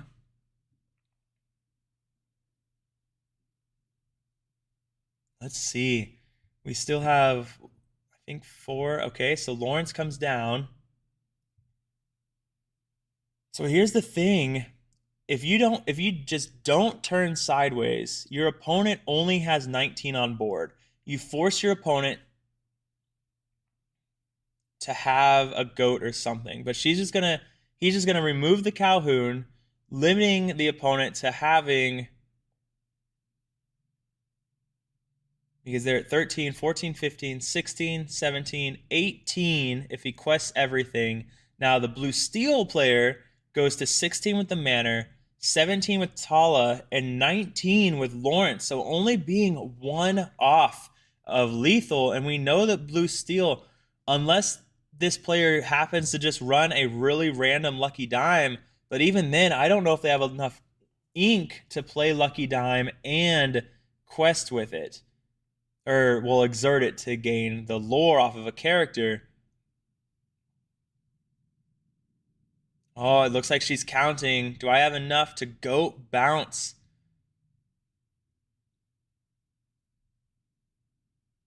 Oh man, this is so close. This is really close. And Purple Steel just doing what Purple Steel does, just gaining a lore here, gaining a lore there. We ink the library. Okay. We quest for 1. No. All right, all right. Oh, okay, all right. So we're going to opt to instead, very nice sequencing here. And then we bounce the Doc. We deal 4 to remove the Manor. Really nice. We play the Doc to draw 2, and we still have 2 ink to play with. Really great play there. That was really, really nice. We play the Calhoun, quest for 2 with the Smee. Oh man, so in the glare, so if you're looking at the board, just to explain what's on the board right now, other than Lorthal, it's a Smee, Snake, Fox, Doc, Calhoun, and a library that's just off the screen there. So just letting you guys know what all is there. That was fun. That was fantastic though. Watching that happen, and the fact that Purple Steel is sitting on 1, 2, 5, 6, 7, 8, 9 ink is just really impressive. I don't think that's a number you normally see Purple Steel getting to, but the ability to play a Snake, a Doc, a Fox, and a Calhoun all in the same turn is pretty magnificent. That was really, really cool. Now, as the blue steel player, just wondering, what can I do to find a way out here? So Chinpo does come down, but that's just not enough. You could sing Strength with Grandma Tala. So, all right, so you sing Strength, and I think you have enough ink to sing Strength. So Grandma Tala can trade into something. Lawrence can trade into something. So you're stopping that Lorthal. really heads up move also not playing the Chinpo and Bodyguard. Now, at this point though, yeah, that's just really good. You do. Oh, there's the Cobra, but does she have? She has something to discard. There we go. You quest a 20. There we go. But really heads up move, not putting the Chinpo in Bodyguard, because if he had put the Chinpo in Bodyguard, then the Purple Steel player could have put their characters into the location and then drawn a bunch of cards off of that. But wow, those were some crazy turns to end that game with. Those last couple sequences were really awesome. Both players just really very tempo decks and just having to constantly fight for the board and doing what tempo has to do. Who can get the better edge? Who can make the better trades to get there? Unfortunately, this blue steel list running those songs to get trades that way, whereas purple steel running, they may have songs. I don't know if we saw any songs, but we see those crabs put in work. We see the foxes put in work. But I think the thing that really did it is getting the dock and then getting that dock down, the dock surviving long enough for you to find a bounce, and then finding that bounce and then chaining those docks really just sealed the deal. And let her just have so much card draw that she was able to get to 9 ink. Wild. It's just not something you see very often. But here we go, going into game 2, only game 2, and let's see what happens. Is Blue Steel going to start with the bell on turn 1 again? What do you guys think? What do we think in the chat? Is Blue Steel going to take this to game 3, or is Purple Steel going to get the 2-0 coming out here? What's our wager on? I think Purple Steel, Purple Steel is always, all the big events we've had lately, Purple Steel always seems to have that one person that makes it to top 8. We saw Purple Steel win the Hunter Burton championship, and we've seen Purple Steel make top cuts at the SSG. So Purple Steel just, when it has so much reach, when it has so much ability to trade and card draw, it doesn't really have a bad matchup. And I understand why people do like it. It's not the deck for me. I'll admit it right now. I'm just not a big tempo player, but I understand why people like it. The fact that it's not awful into anything. Like when you saw it right there, like the game just slowly but surely inching along to get to that 20 lore mark in really good fashion. I'm just still really impressed with those trades. That was just really cool to watch. All right. Jesse's sitting there thinking it's going to be a 2-0, and we do get the bell on turn 1. So the bell comes down on turn 1 again. Out of all the Blue Steel matches that we've had on stream today, which is a lot, there's a lot of Blue Steel here, as you can imagine. I believe we've seen bell on turn 1 maybe every time but once, maybe twice, but definitely not more than twice. It's been one of those days where Blue Steel just is seeing it. Ooh, and look at that. We see a fairy ship. Surely there's no John Silvers, right? But that fairy ship just, hey, at least it's one lore. It's better than nothing, right? It's better than skipping your 1 drop completely and just gaining that easy 1 lore. That I did not expect a fairy ship, not even in the slightest. Wow. that's pretty awesome. That is really cool. All right, we see the white rose going to the inkwell, and we're going to answer back with a Smee or Calhoun. Smee, there we go. All right. And let's see if we get the ultimate tempo package going over here for our Blue Steel player. We're starting off pretty good. Bell into a Smee is a pretty stellar start. And let's see how they respond. See how they respond. He must have a few options though. He's thinking. All right, goes 1 for Fortisphere. Are we about to see a third bell? Or not third, a second bell? A third 3-3? Here we go. What do we see? All the anticipation. All right, bell comes down, clears the fairy ship. Smee's going to quest for 2 and pass his turn. All right, no bell, no second 2-drop. Just gets that Fortisphere, you know, kind of cycling through your deck, and you're not upset with that. Meanwhile, you still have a great board. That bell and the Smee representing 3 lore per turn, 3/3 characters that just trade really well.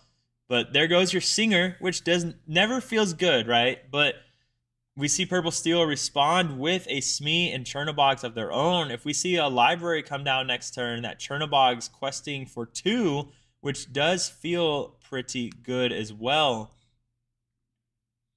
So let's see what happens here. How is Blue Steel going to respond?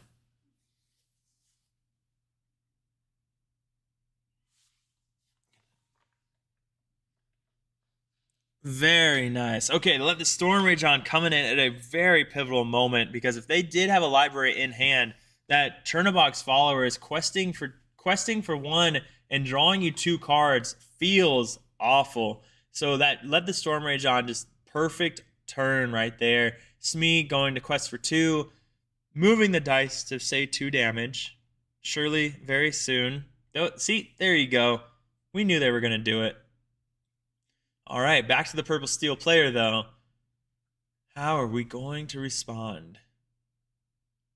I still love that there was a fairy ship in this deck. Oh, and there's the library. So again, just heads up play of getting that library, or using Let the Storm Rage on to clear that Chernobog's follower is just really good. I think there is an argument where you could have played library and moved the Smee into the library instead of getting the Chernobog's followers down, because the Smee has to be answered, right? They can't leave that Smee alone.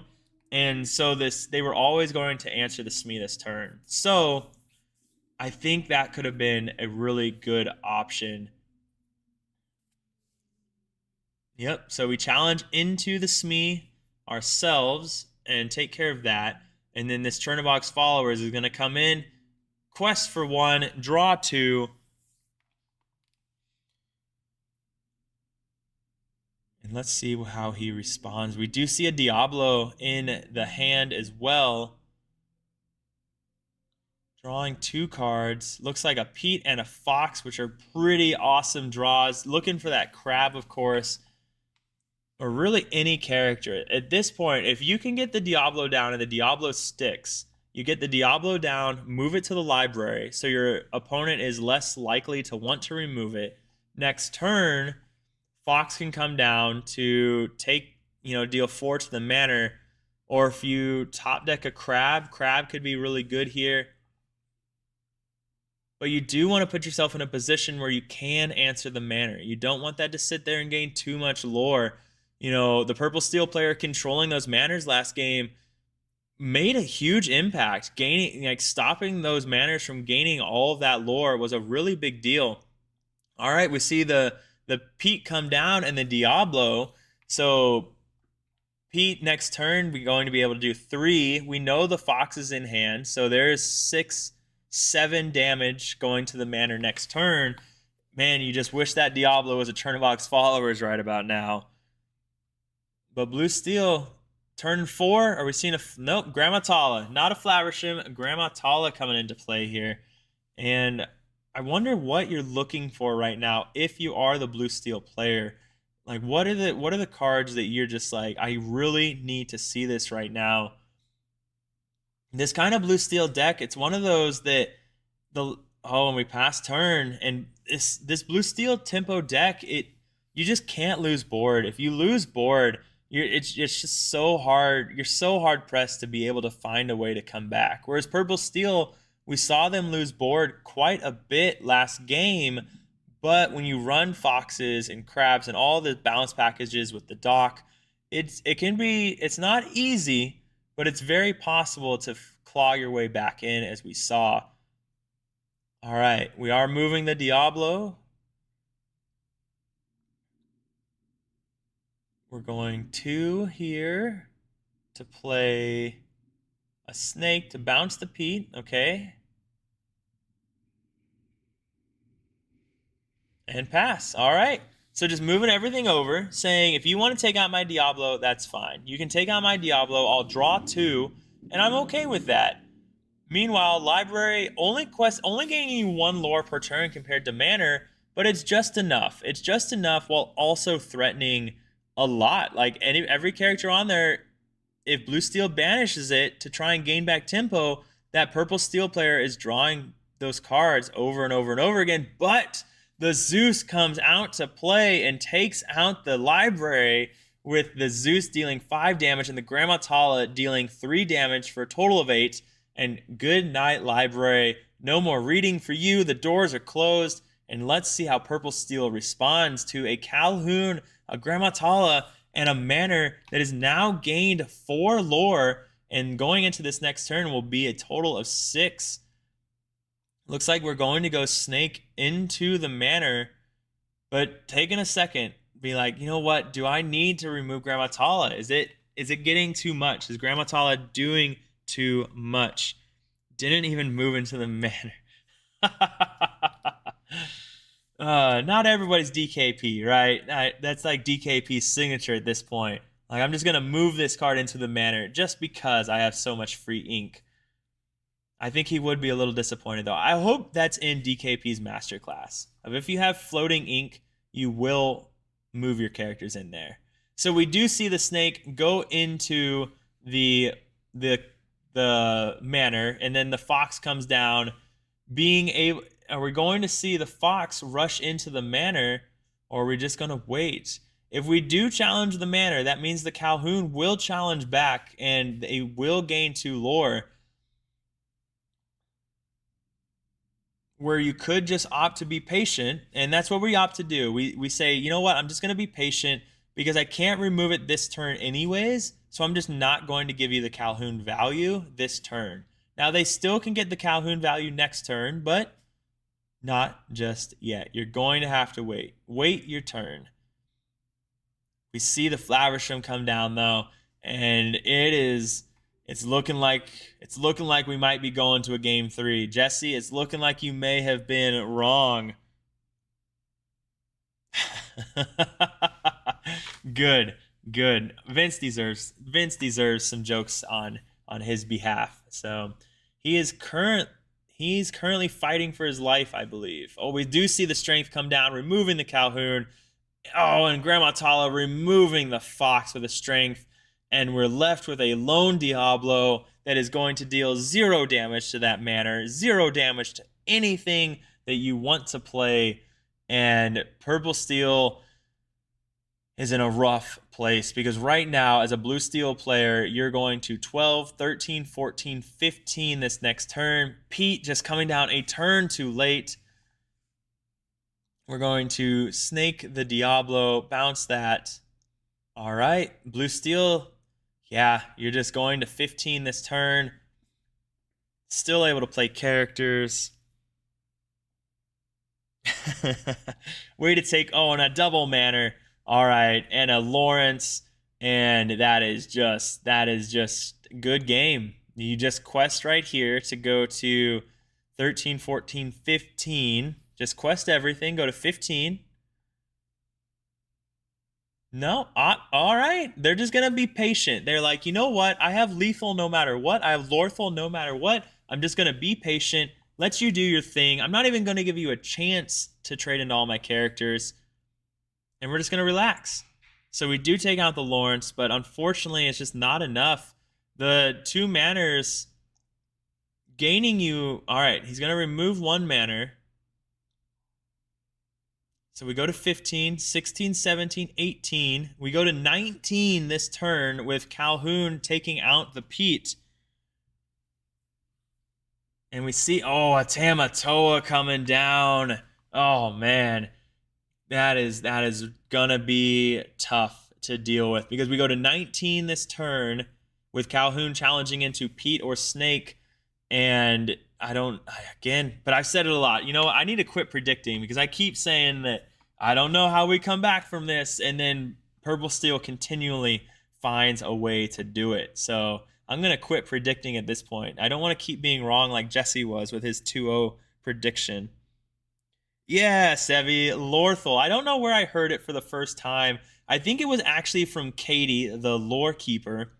We were casting the other day on the ICL. Shout out to Wonderland, Luke, for putting all that together. But we were casting together, and she said Lorthel, and I was like, I love that. I'm going to use that for now on. It kind of goes along with what they're trying to do with Disney, right? Disney doesn't kill characters. We don't mulligan, we alter. So Disney's trying to create their own language. And I don't know. I really liked Lorthel. I thought that was pretty cool because we're not draining someone's life total. We're questing to 20 lore. So, but there we go. They opt to play it out, get some sequencing, get some practice in, and we are going to game 3. So here we go. I like it. Here we go. Game 3. We love to see a good 3 games here. But yeah, Forbidden Mountain. Vince is currently fighting for his life. He has 2 losses under his belt right now, rocking some blue steel, trying to, if he wins this next one, he's in that bubble range. And his resistance might be high enough that he gets his way into top 8.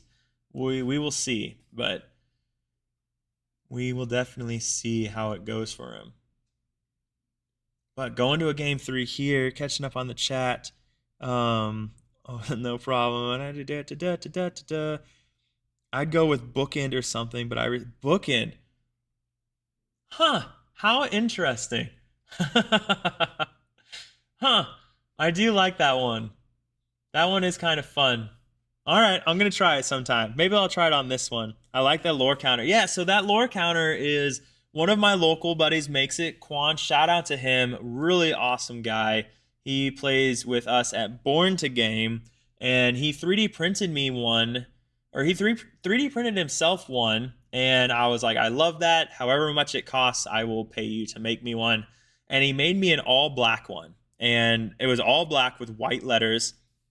And I started using it on my videos, and he watched my video, and he called me, and he's like, that black lore counter is so ugly. I cannot have you playing with something that I built, showing the world that is so ugly. So he made me this one that is Winnie the Pooh colors, that white and brown or cream, I guess, and yellow and everything. So now we're just waiting for the Winnie the Pooh Funko Minis, because the characters on it are Funko Minis that have magnets in them.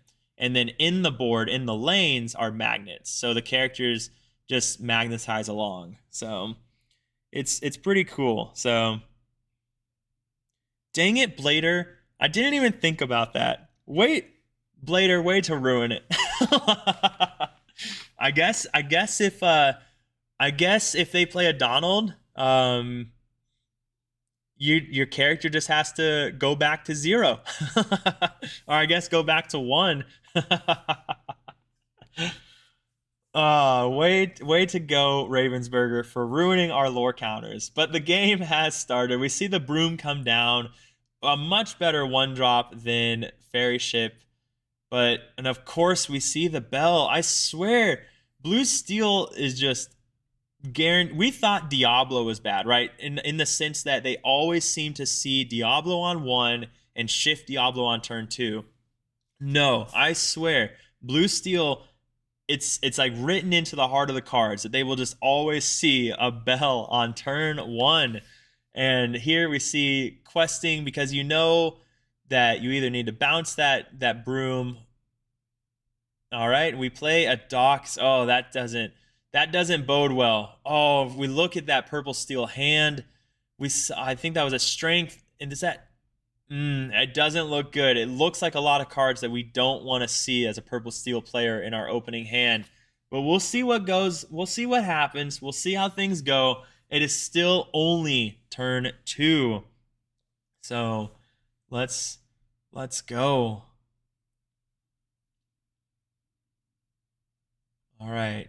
See the Captain Hook come down, really reminiscent, and oh boy, oh boy, oh boy, oh boy, oh boy, oh no, oh no. All right, so you quest for one, and that purple steel, looking at two bells and a Captain Hook. Now, if I believe one of those in there, it looks. I don't think it's I'll let the Storm Rage on. It looks like one, but I don't think it is one. That wouldn't quite make sense in the list, but at this point, you can't even play a library anymore because library just gets cleared by those three characters, dealing 9 damage. That Captain Hook, of course, having Challenger on him, so able to do 3 damage, and then the 2 bells being 3/3/1s. So library isn't a great play anymore. If you, man, if you do manage inking a second goat, either, all right, we see that. Okay, so we see a Smee and a Broom come down. So those, he now has the option to hardcast Strength on the next turn. But inking 2 goats feels bad. For anyone that's read through JDRR's Purple Steel guide, he'll often talk about how goats are kind of uninkables in a lot of games because you just don't want to ink more than one. But then we see Blue Steel come down with the Let the Storm Rage on, taking out that Broom, and a Strength of a Raging Fire to take out Smee. Oh my goodness gracious. Oh my goodness gracious. And a Calhoun, just because I don't want you to get past 1 lore unless you play Burn. Oh, this is rough. This is really, really rough. Oh no. Yeah, no, I agree. 7 ink worth of cards on turn 2 is, yeah, it's just nasty, right? Bell is just a freak of a nature of card. I'm doing so much work, being able to sing those songs, being able to challenge into anything. It is just rough. And when they see the cards, there's just so little you can do. When they see the songs and the item and the bell, like, oh man, it's tough. It's tough. But we play a Fox and just have to pass turn. And now going back to Blue Steel, we're turning 4 to play a Manor and just seeing another Strength. Blue Steel is now top decking, but they're top decking when they have a 3/3, a 3/3, a 1/2 with Challenger, a 3/2 with Resist, and a McDuck Manor. It is just, Purple Steel has a lot of cards in hand. They have a lot of opportunity, but for those of you that have recently read Ed's Red Purple write-up, he makes a lot of good points in that he's cut the bounce packages from his Red Purple list because the things that you're trying to hit have 3 attack now, and that's mostly being the bells in Blue Steel. So even if he does manage to get a Fox down, the Fox trades into Captain Hook, but then you're punished because Calhoun trades into Fox and gains 2 lore. But even if they didn't have the the Calhoun, the bell still can easily clear the Fox. And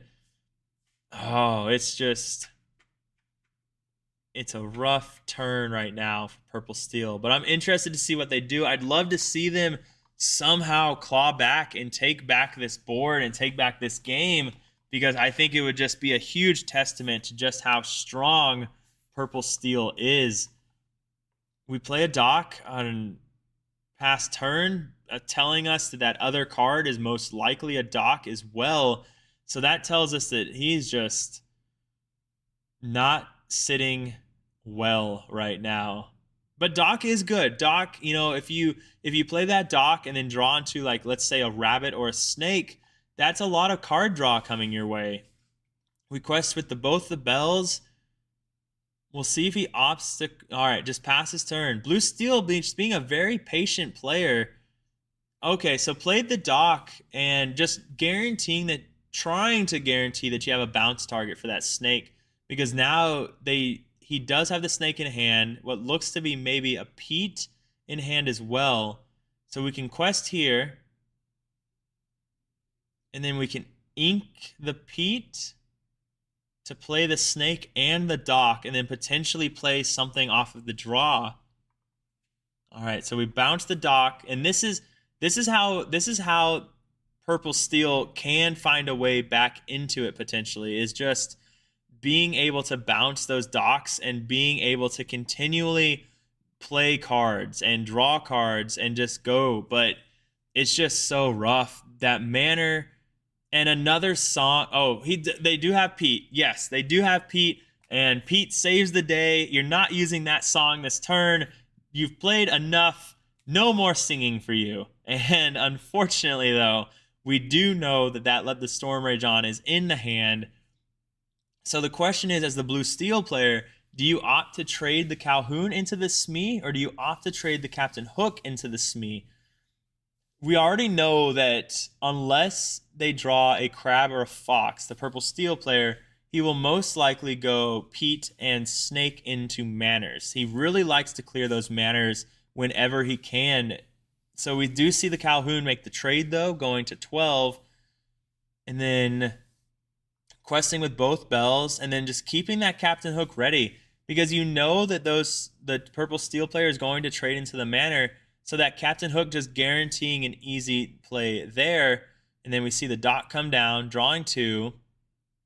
Ooh, we do see a Strength of a Raging Fire. Strength of a Raging Fire going to be able to take out a bell. But if you do opt to take out that bell, then you're not able to clear the Manor this turn. So that is...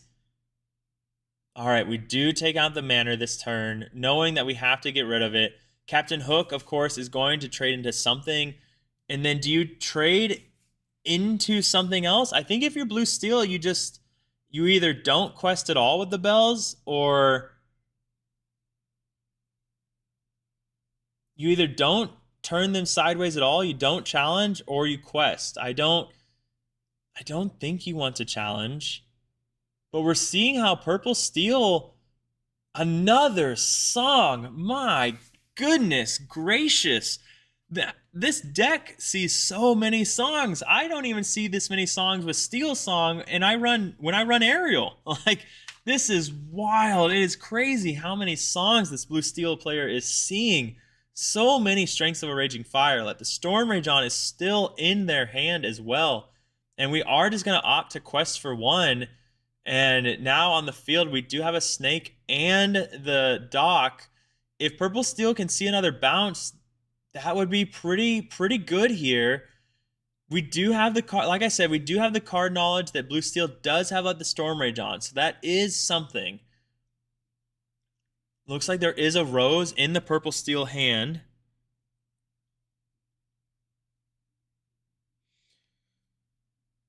Oh man, safe. I like Safe Arc. Just add an extra piece that is a Wizard Donald theme that goes in a circle. That is actually really cool. That is actually a cool idea. I'll mention it to my buddy and see what he thinks. So because he also uses a lore counter like this, so we'll kind of see how he feels about that, and maybe adds it on to his and mine.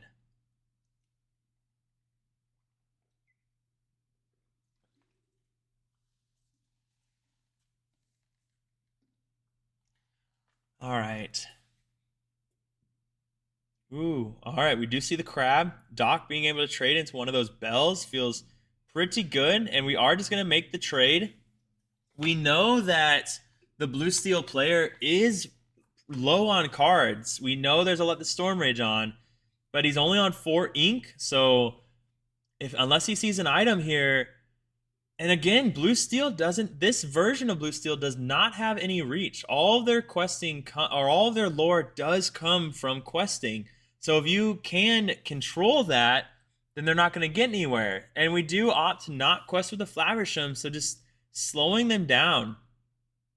And then how do we respond now? We have that Strength of a Raging Fire that would be nice to get down, but unfortunately, it's just a Rose and a Library.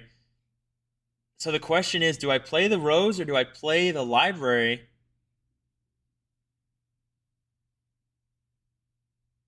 I don't think you ink the library. Not when you only have those 2 cards in hand. I just don't think there's a reason to ink the library or ink at all. And it looks like that's what they were trying to do is ink. All right, we do ink the library. We play the rose. So that's 2. Quest for 1.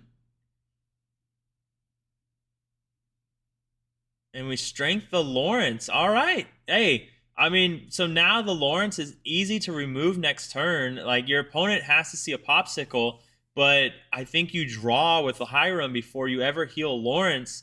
So Lawrence still, of course, being able to quest. Oh, no. Just, oh, no. And the strength of a Raging. I thought they'd already played 4 strengths. Well, there's the bookend, right? There's the bookend. Oh my goodness gracious. That deck saw more songs than I see they saw more songs in one game than I'll see in an entire best of 3 with Steel Song. Just wild. All right. So that was Glean. Yeah, Glean. All right, let's check the standings, see how many games are going, see if we can get anything from the mobile cam. So our Blue Steel player was very nervous to stream. She was very hesitant about being on the stream, but her opponent kind of convinced her, like, hey, it'll be a good time, let's do it. And look at that. She goes and takes the 2-0 victory. No, sorry, the 2-1 victory. And then let's see, are there any other... Round 7. All right, lots of draws in the top 3. We do have a Glimmineer in top 3. So, let's see. Are there any games? Ooh. That is interesting. So someone went really risky. They are at table 12, and they drew. I don't think table 12 ever has a chance. They might have drawn because they don't believe they have a chance to make top 8. So they just drew, and it looks like all the games are done right now. So they're going. We were just waiting on the casting table. So now we're going to go do deck checks. And the way Safari Zone does it is they deck check top 8. They'll deck check all top 8 decks. So compare them, and then the players will get their decks back after. Or they'll get their decks back all at the same time. And then they'll all sit down and shuffle and start their game. So we'll go ahead. We'll get the mobile cam going just to kind of see what's going on out there. And that way we're not just chilling right here. So let me get that up. And we'll kind of see what's happening out there. I do have 61% battery, so we are in good hands. Let me check the chat. One thing to keep in mind, when I am on the mobile cam, I do not get to see the chat, so forgive me.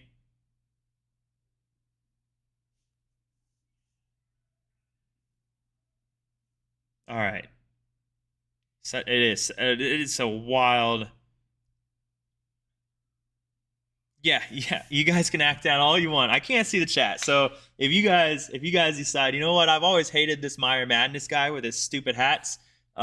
This is the time to really do it in. I don't even have any of my mods in the chat right now. So yes, today was a big steel meta. We saw a lot of steel on stream today.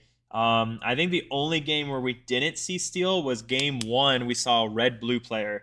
And yeah, I think that was the only non-steel player. So, but let's get the mobile cam up. We'll go see what's going on out there. Let me grab this.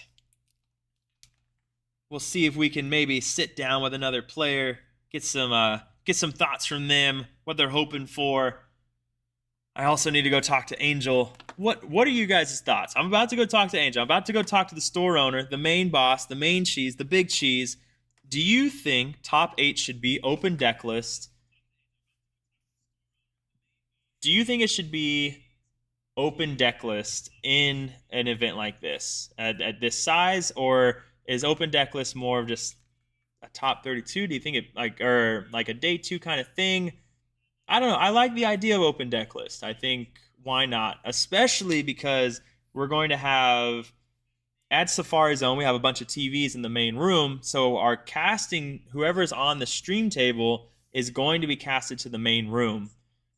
So that means that the players that aren't on the streaming table can see what the other players are playing. So I think we should do open deck list. So I'm going to go talk to Angel about that. What's shaking? I just started following you on Spotify and social media recently. Just got into Lorcana. I enjoy your coverage and thoughts.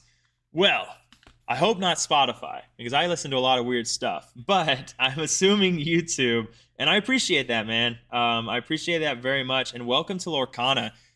In here, we do have the Forbidden Mountain, so definitely follow them as well. If you do not Forbidden, you should be able to put your YouTube link in here if you want to.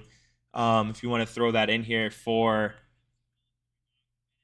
Yam Sensei. But welcome to Lorcana, man. I'm glad you enjoy the content. I'm glad you enjoy the channel, and I'm glad you're here. We did just end round 8. They're going to do a deck check for top 8, but we're going to get the mobile cam going and go talk to the players, see how things are going on out there, and move on. Maybe get Vince on here. All right. We will be back.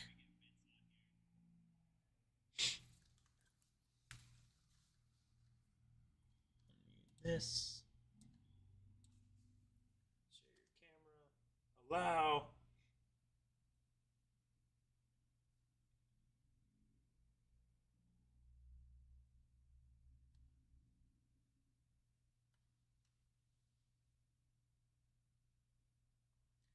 All right. All right. How's the volume? Oh, I probably just deafened the crap out of you guys. That was really loud. But if I do this, how's the volume? That's really loud. I'm just deafening you guys. I am giving you. There we go. Here's my stream that we made possible in very little time. All right, we're going to head out. We're going to see what the players are doing. We're going to check out some deck checks. We're going to visit some people. Oh no, I forgot my Stitch, part of my cosplay. Ooh, I need to do another cover. I have a Rapunzel. I have a Rapunzel cosplay that I'm going to change into for top 8. I've got the wig. I've got the dress. I've got the chameleon. Oh my God, what is his name? The green guy. Pascal. I've got a Pascal. It's going to be a good time. All right. Here's our table that we made work today. Again, we're making it work. You'll see here. So this is my laptop. What happened when the HDMI cable that we just bought and opened for the first time today quit working, we had to put my laptop here with this super short HDMI cable, and then we're using a Twitch account to stream the game, and then I'm restreaming the Twitch account, and that was the only way we were able to make it work. This girl, hey, look, now you're live. Now you're being recorded. So, how'd it go, guys? 8 packs? Yeah, he got 32 exactly. Nice. Congratulations. So, 32 exactly. our only Ruby Fawcett player here. So, taking his 8 packs. What place did you get? I got, I think I'm 24. Yeah? Very nice. Yeah, I'll take it. I was 4-3. Yeah? Hey, man. Leaving with something, paid for the registration. Well, yeah, as much as you get for registration. So, yeah, my tank deck. Yeah. Yeah. I'll take it. And you played something that no one else played today. Yes, so, exactly. extra points. Yes. Thank you, man. You guys taking off?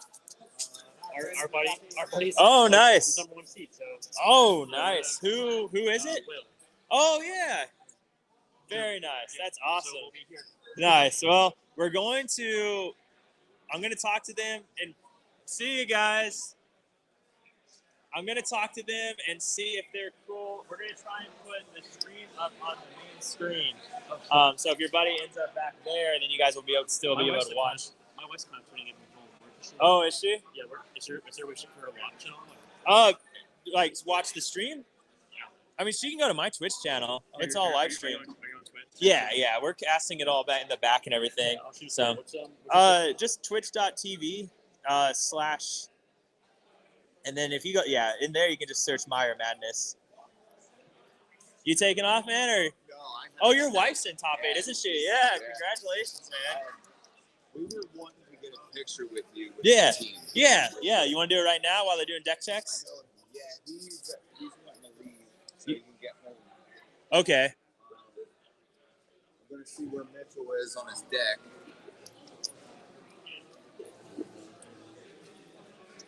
Oh my god, man, that's crazy. Actually, streaming. Yeah, That's yeah, so sick. No, this is something I thought this would be really, because we always have all this downtime, right? So I thought it'd be really cool for stores or for events to do kind of something like this. So I had the idea, and I was like, why not try it? Yeah. And it's been a work in progress. I keep forgetting that I do have it up, so I like looking down. And the volume keeps going out. But hey, it's a work in progress. So. That's sick, man. Thank you for all the work you're doing, man. Hey, man, it's my pleasure. I'm glad you guys were able to make it down. So, Yeah. this is. If there's an event here again, I'll keep an eye out. Yeah. Oh, there will be. This will be at least once a set thing down. So, going to make it happen.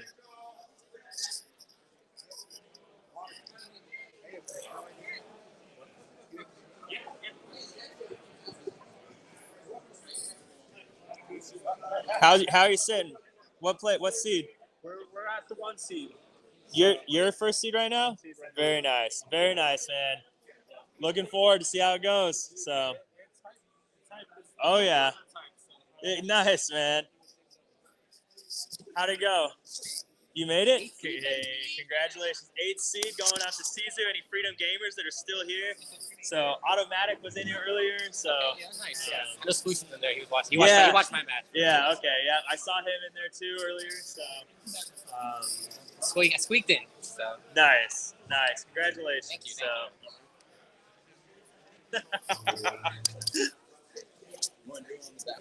Yeah. We over by Lorcana real quick. Yeah. Hang on.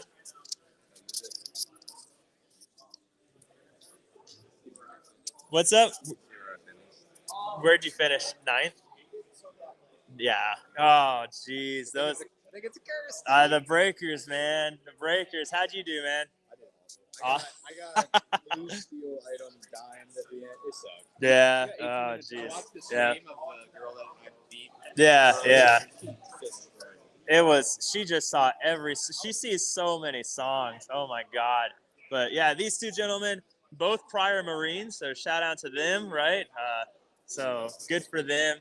Yeah. They would have done better if they had their crayons with them, but it looks like they forgot. All right, we're gonna take a picture of the Glimmineers really quick. So look at all them sexy people, and of course, are you the only one that made top 8? Nice, congratulations! We got 2 making top 8. I will. 3, 2, 1. We get it a little tighter with you guys and just like 4 times banners. 3, 2, 1. Awesome. You can hold on 1 minute. We're gonna add this. I'll just. Oh, all right. Hold on. You can just stick with that. We'll just do this real quick. They can look at nothing. Yeah.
stream. Yeah. That's our top seed player right there. So, I leave the beginning of the month. April. Yeah. So I was gonna leave at the end of this month, and it got pushed back a little bit. So beginning of next month now. But Good enough. I just wanted to make sure I caught up with you because I don't know if I'm going to be here next week. So Okay. I don't know if I'll see you beforehand. yeah, no, perfect. Have Well, a safe trip. yeah, same Thanks to for you. helping collaborate on this awesome event. Hey, no, it's I'm just glad I was able to get it started before I left. So Because because with the Amber Steel, I got 11s. I almost got there. oh, so close, Almost man. got there. Yeah, no, I think I needed to show Angel that people wanted this, and now that she's seen it, this is going to be a regular thing now. Anytime she posts an event like this, it will fill more than this. Now Yes. that everybody saw what she's Yep. doing. Now that everybody's seen it, we did have to compete with the CCS to 12K today, so we lost a lot to that. But still, like even with a big event like that going on and this many people, as far as the stream, oh yeah, this whole thing, like Angel's already said, this is a once a set thing now. So, so this will be happening every set. So Nice play, Yeah. bro. top 8, right? Nice. Did you make it? No. Yeah, nice. That's right. Second seed, isn't he? Yeah. Nice. Just hoping we don't play in top 8. Are you 7? I don't even know where I'm at. I What? haven't checked. No, you're 7. Am I 7? 7. So you're playing second seed? It'll be Jeff. Wait, I thought Jeff was third seed. He's- second seed. Yeah.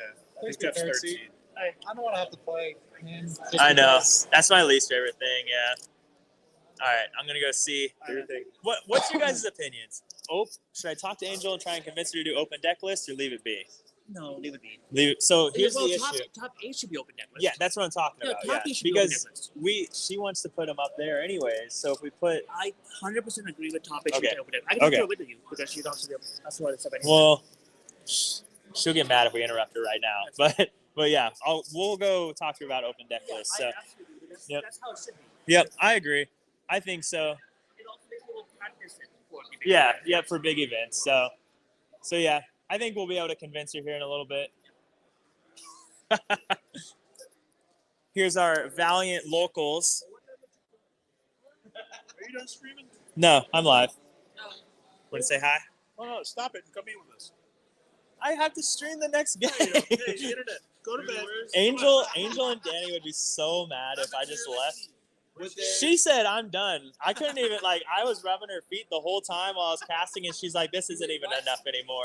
So I just came back to. I was rubbing her feet. yeah, Molly's. Yeah, Molly was here. Yeah. I forgot Molly was here. My girlfriend. Is that a problem? Like, you gonna judge? She want to come eat? No. She's at home chilling now. Oh, I yeah? think so. But oh yeah, she left a while ago. I rubbed her feet for like 3 matches. Yeah. Wait, were you while you were casting? Yeah, I while I wanna was get you a big, casting. inflatable suit for next time. Yeah, like a big old dinosaur or something. So. Big inflatable Stitch. You could be a dinosaur. That's a Disney movie. And then we Oh pour- yes, it is. Then we pour you with the fart spray on the insect My venom. least favorite Disney movie is a dinosaur.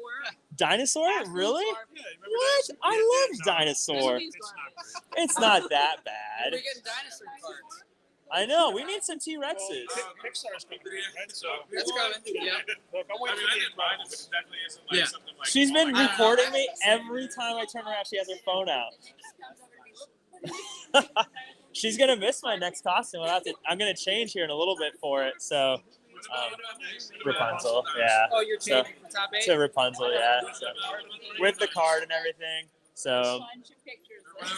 Yeah. oh yeah. I don't want this in my photo album. So Alright, so we're going to McDonald's. Sure. We're gonna get some Big Macs. All right. oh, we're just going to McDonald's for food? Yeah. Oh. We just wanted something quick. It's late. Yeah. We've been here 5 hours. I wanted to go. 5 hours. 5 hours. Where have you been? 8 hours? Where have you been? All right, stream. I'm going to put up the round starting soon screen. I'm going to turn off this, and I guess I'm going to go grab some McDonald's with some of the locals really quick. So here's a last look at the store. All right. And I'm going to turn this off, and I'm going to put up the image, and we will get started soon. Deck checks are almost done. So I'll see you guys soon. I'm going to look at the chat one last time before I go, though. So.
All right. For everyone that's still here, we are back at it. We are going to get started, and we are in top 8, and we have red blue versus blue steel. Unfortunately, I rolled a dice. The dice gave us table number 3, and it may be the worst table for us to have watched, but it is what it is. And we're in for a long match, guys, but it's gonna be fun. We're both are unfortunately locals. We do have 3 locals in Top Cut, which is really impressive. And I will, like, our locals generally don't get the best rap for being really competitive players. So to see 3 of them in top 8 is really, really impressive, and I'm really happy for them. So change this. So it's just a good day. It's a good day for our local scene. And then we have some players. We got Sizu from Freedom Gaming in top 8 as well. I believe he's 8th seed, so we will be battling on the draw. So he has his work cut out for him. And let's see. What else do we have? So in total, I should have made a little infographic. In total, I also don't know what we have: a blue steel, a red blue, a green steel, a diggy diggy hole list that is really exciting for those of you that did not see her play earlier. 2 Gleamineers are in Top Cut, 1 on diggy diggy hole, 1 on purple steel. Unfortunately, they did pair against each other, so they are going to knock each other out. But it's also a rematch because they both actually played against each other earlier in the day. The diggy diggy hole player giving the purple steel their first loss of the day and their only loss so far. So it's going to be interesting. It's going to be interesting when we go back out there and see who is still in the top 4. We did offer open deck lists, and they said no. At least a couple people did. It wasn't something we advertised earlier on because we just didn't think about it. And so we're like, hey, well, let's see what they want to do. And they did deny open deck lists. So I am a dwarf, and I'm digging a hole. What's going on, Nocturne? It's my boy Nocturne, one of my very first Twitch buddies. I'm just an amazing human being and really great guy. I hope you're doing well, man. But yes, you do know the song. Diggy Diggy Hole is the new an Amber Steel list that was extremely popular last set. Hey, I miss you too, man. I miss you too. I'm glad everything's going well. Or I hope everything's going well for you. Blue Steel, of course, sees the bell on turn 1 because why not? That's just how you roll when you're Blue Steel. And that's the thing people have to remember. And that's what makes one of the reasons Bell is just so incredibly powerful is, unlike a Steel Song Shift line, you run 4 Robin Hoods and 4 Robin Hoods, right? 4 of each. And so if you keep one and look for the other, it's not great chances that you're going to see it. Meanwhile, if you keep a Bell in Mulligan 6, there is an extremely high probability that you're going to see in those 6 cards one of your 8 items. So it's not unlikely to see Bell on turn 1 every single game. It's just part of it. I mean, that's just how it goes. And you can alter pretty heavy to get Bell because Bell's just so good. So getting Bell down is the difference. Makes a huge difference, just period. It just makes a big difference. So we do see some heavy ramp going on for the red-blue player, getting that Vitalosphere down. Not happy with those 2 Maleficent Dragons, though, but they do represent, we can Fishbone Quill. Like, that is a good... Or no, those would be beep preps. I didn't think his list had Be Prepared, but they are on Inkables, so they have to be Be Preps. Maleficent Dragon being an Inkable, I'm 95% sure. So, really interesting hand. 3 on Inkable, so you really have to get that Fishbone Quill down, and we've got to find something. Now, meanwhile, Blue Steel taking their turn, or taking their time on this turn. It's one thing to keep in mind, this top 8 is untimed, but still, you can be called for slow play. That is something that can happen. and a judge can come out and be like, hey, you do need to, ooh, it could be Scar. Yeah. In the game, when we saw him on stream earlier, we did not see a Scar or a Be Prepared get played, but that could be it as well. That could be it as well. Now I'm just really intrigued. Come on, move it over. Let me see. Or I guess I could just pull it up on Dream. It's a Scar. All right, we got 2 people thinking it's a Scar. Okay, we're not debating who's gonna win this game. We're not betting on that. We're betting on, is that a Scar or Be Prepared? But they're both very similar also with how they look. They're both the 7 cost uninkable, and they're both very red. Like, I mean, they're both from the same movie too. Just one is singing that song. All right, let's see. We do see the Fishbone Quill come down, going up to 4 ink, questing for 1 with Bell, and slowly but surely, we are on our way. Come on, just move it over a little bit. I think you guys are right. I think it is a Scar. Oh, it's a little Sisu. Is that a 3 cost? Oh, look at that. Thriller Vice coming in here with the knowledge bombs. That would make sense. Like I said, I did not see big. It's the hobo Sisu, the baby Sisu, whatever you want to call it. And Scrooge is coming down for free next turn. That's really exciting.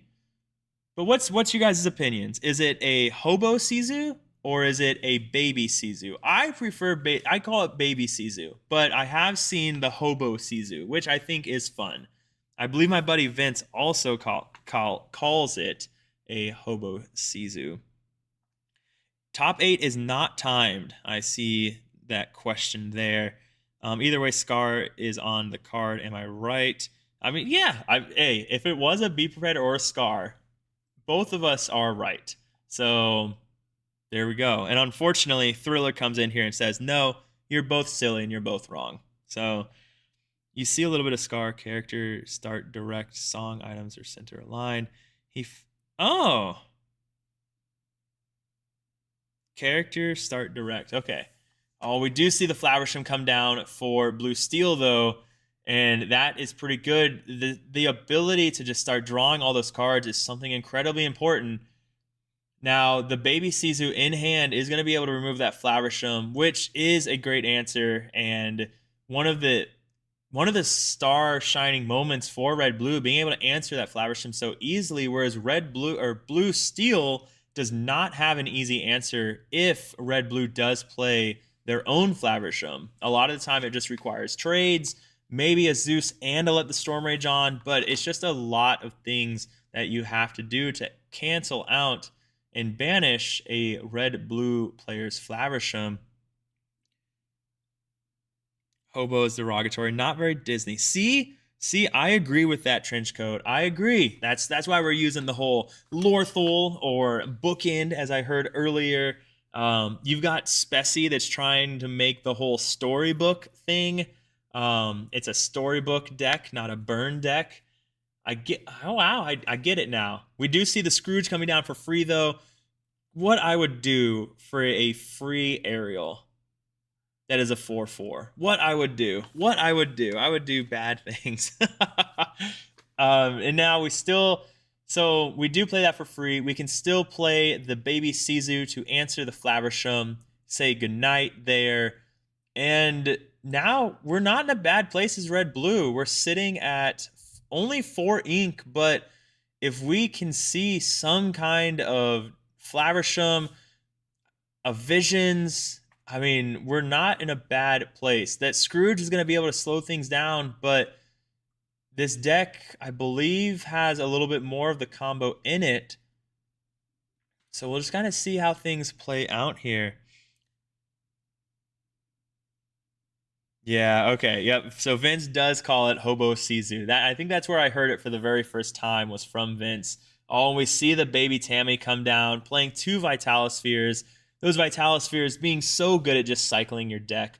A lot of people will look at they look at the Vitalosphere and they say, oh, like, look at all the draw options I have in my deck. And one thing to keep in mind is, like, in my opinion, when something just replaces itself, yes, it's draw, but it's not draw in the same sense as like a friends on the other side, which is drawing you, legitimately drawing you to, like, drawing you at least one card, right? And these Fortispheres, these Popsicles, they simply replace themselves. They're like a cantrip where they cycle through your deck for the things that really matter. And on speaking of things that matter, two big Sizus do not matter right now. One thing that can come out of this, though, is next turn, if he gets an Inkable, he can trade baby. He can quest. He can shift Big Sizu to use Big Sizu to take out the baby Tammy. But that's a lot of stuff going on to remove that one card when honestly that one card is already going to do what it wants to do this turn. It pulled 2 items for free and then pulled 2 items back to your hand, and now it gets to quest for free or quest for 2 to play an item for free. So all right, so we are going to quest. We are going to throw down one of those items that we just brought back. No, oh no. We're going to play a lucky dime for free. Oh, and it feels so bad if you're red-blue right now, because now the clock has really begun.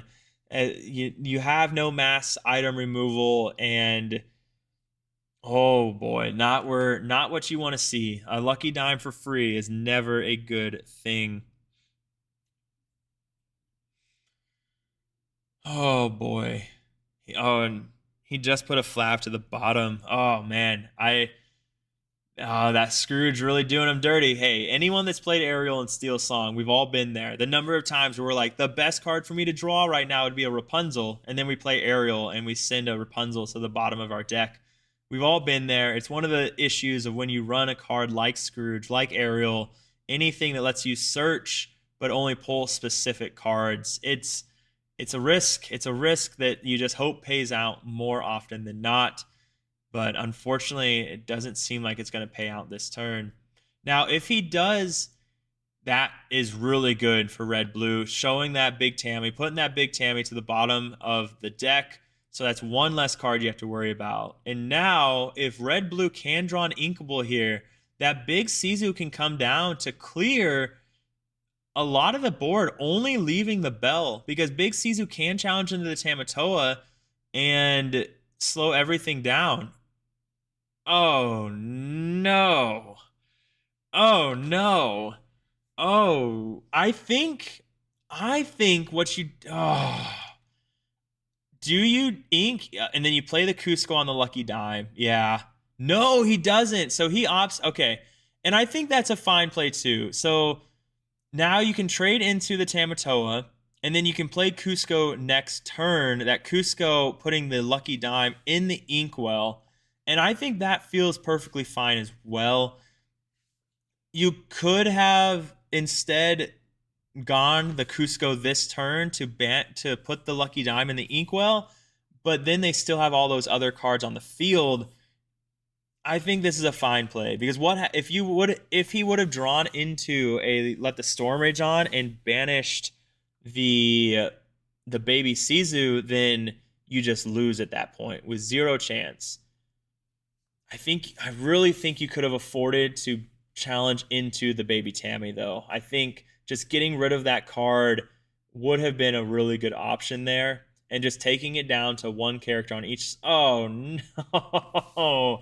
We see the big Tammy in the hand, and it looks like we have enough ink to even play it this turn. Oh man, chat, what factors do you take into consideration if you have to decide to go for quest and race to 20 or challenge the board and get board control? And that is the question. Are you thinking a specific deck, Trenchcoat? Like, are you leaning like, because I think that question does change depending on what kind of deck you are playing, what option you go, and also kind of at what point in the game you're at. We see the Tamatoa quest, you get to play an item for free.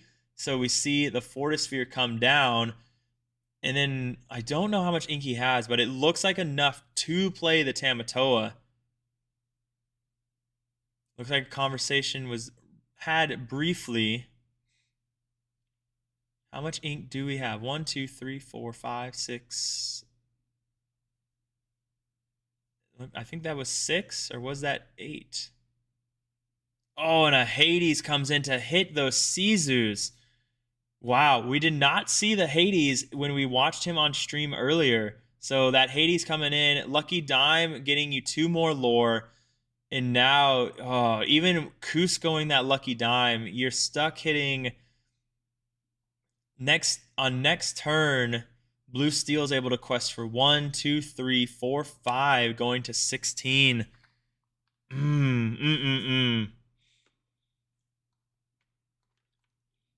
Biffa. Okay, so Trenchcoat, you are playing Blurple, and Biffa playing Blurple as well.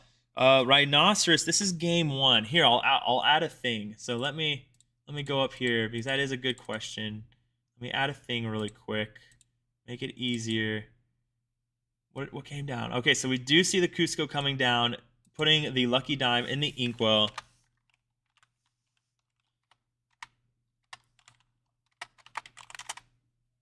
There we go. So we'll do that. Top 8, game 1. There we go. Bam. Okay.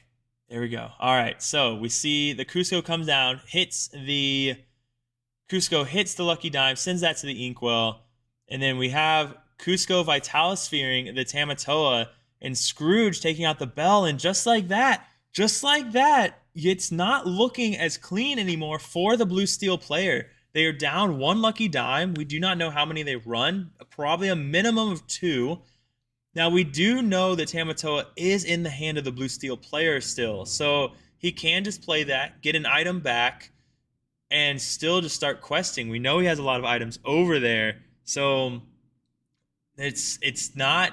Red-Blue is still not in a good place, but it's a much better place than they were a moment ago. Blue Steel has some tough decisions. They're really thinking there. They got 3 cards in hand. We know 1 is a Tamatoa. And what do we opt to do? Looks like we're counting big, so I think we're going to see the Tamatoa come down this turn.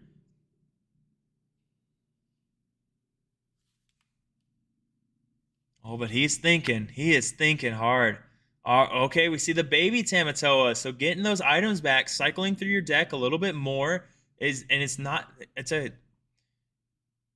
bringing back 1 Fortisphere. Okay, so we can play that just to cycle a little bit more.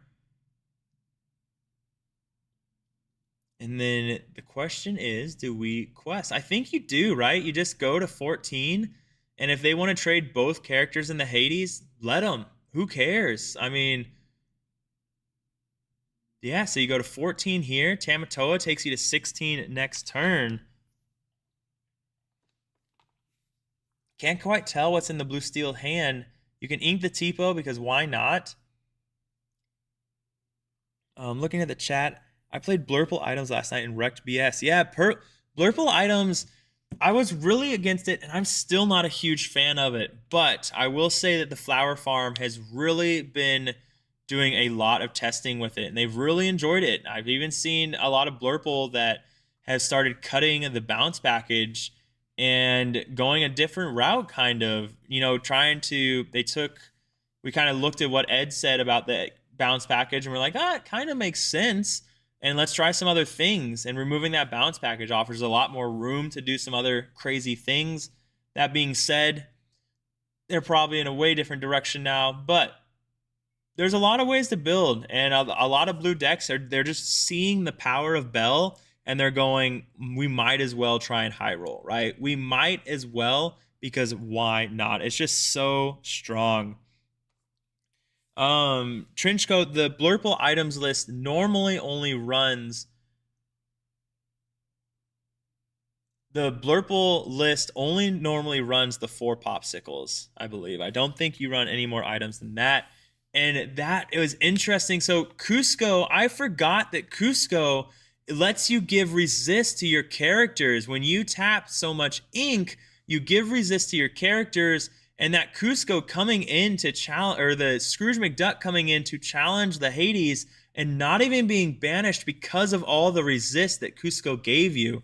Really, it is not a part of Cusco that you normally see, and we really just saw the power of that resist. That was something that you do not want to forget, and unfortunately I forgot, as well as our streamer here.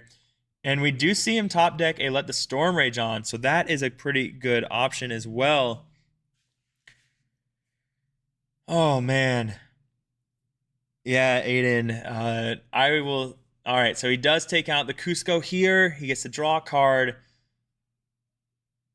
And let's see what we do. All right, we're going to quest. We're going to play an item for free. Is it another lucky dime? No, we don't even know what it is. No. I think it's a lucky dime, though. The fact that he played it all the way over there, it could have been a workshop. I believe he runs workshops as well. Okay, so it was a workshop. It was definitely a workshop. Okay, all right. So he quested with Tamatoa to play what I strongly believe was a workshop. That card, when you play an item, you can pay 1 ink to draw 1 card. So, oh, and we see the Tinkerbell Spice come into play. This was something that we did not expect, and we saw it on stream earlier where he played Tinkerbell, and it was a big deal, this Tinkerbell coming down. We still have not seen a Grab Your Swords, but I don't think he runs Grab Your Swords. I think he just threw in Tinkerbell and said, I just want a good way to trade into blue decks. And Tinkerbell gives that to you in a really strong way. And unfortunately, he says that's game 1, and we are moving on to game 2. Oh, man. Oh, boy. Shayox? Oh, you're curious about the Blurple list. Okay. But yeah, Cusco's secret ability, it's not, like I said, it's not one that you see very often at all. So, moving into game 2, who's going to take it? Is Blue Steel going to win? Is Blue Steel going to win the 2-0, or are we going to go to a game 3 after this one? What do you guys think? Where are your bets? If you were a betting man, betting woman, what do you think? Trenchcoat, following the Flower Farm is always a good decision. If you enjoy purple, which you do, in playing that Blurple, it's a good place to go. JDRR and a lot of the people on the Flower Farm, fantastic players and really love purple. They are testing things nonstop, so fast that I just can't even keep up. Catching up on... Aw. So if you guys saw in the chat from YouTube, it says Rick Peltier. So Rick Peltier is one of the players right now that is on stream. He's the red-blue player. But I put the stream up on his boys' iPad. His boys played today. They did not do too well. I believe they're 8-10, maybe 7-8. They're young. But I put the stream up on the iPad, so they're watching their dad right now. So. And yes, Blurple, as a Steel Song player, because that's pretty much what I exclusively play, if I see a Blurple opponent, I'm feeling really good. I'm feeling very, very good because it really just takes one whole new world and the game's kind of over at that point. But other than that, I really like Blurple's odds into a lot of different decks. Blurple is a deck outside of Amber Steel that I probably play the most. I like decks that are good on the draw, and Blurple is one of them in my opinion. So Blurple, I like what it does. I think it's a deck that rewards skill play and just, yeah, feels good. So I used to enjoy Blue Steel a little bit with that steel removal, but I can't play it now. It's too popular. I don't like to play decks that are super, super popular. And in my local meta, I'm really the only Steel Song player. There's one other, but he doesn't come to our locals very often, so I'm always the off-meta guy, but not really. It's still Steel Song. So here we go into game 2. Catching up on the chat a little bit.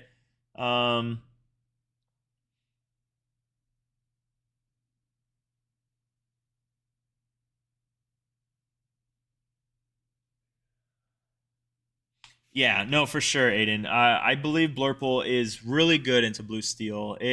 Blue Steel can still high roll, but I think Blurple has a good ability to come back into it. And there's a lot of options of cards you can play that can really target and tech for Blue Steel very, very hard. All right, let's see. Are we going to see the bell turn 1? Are we going to see it?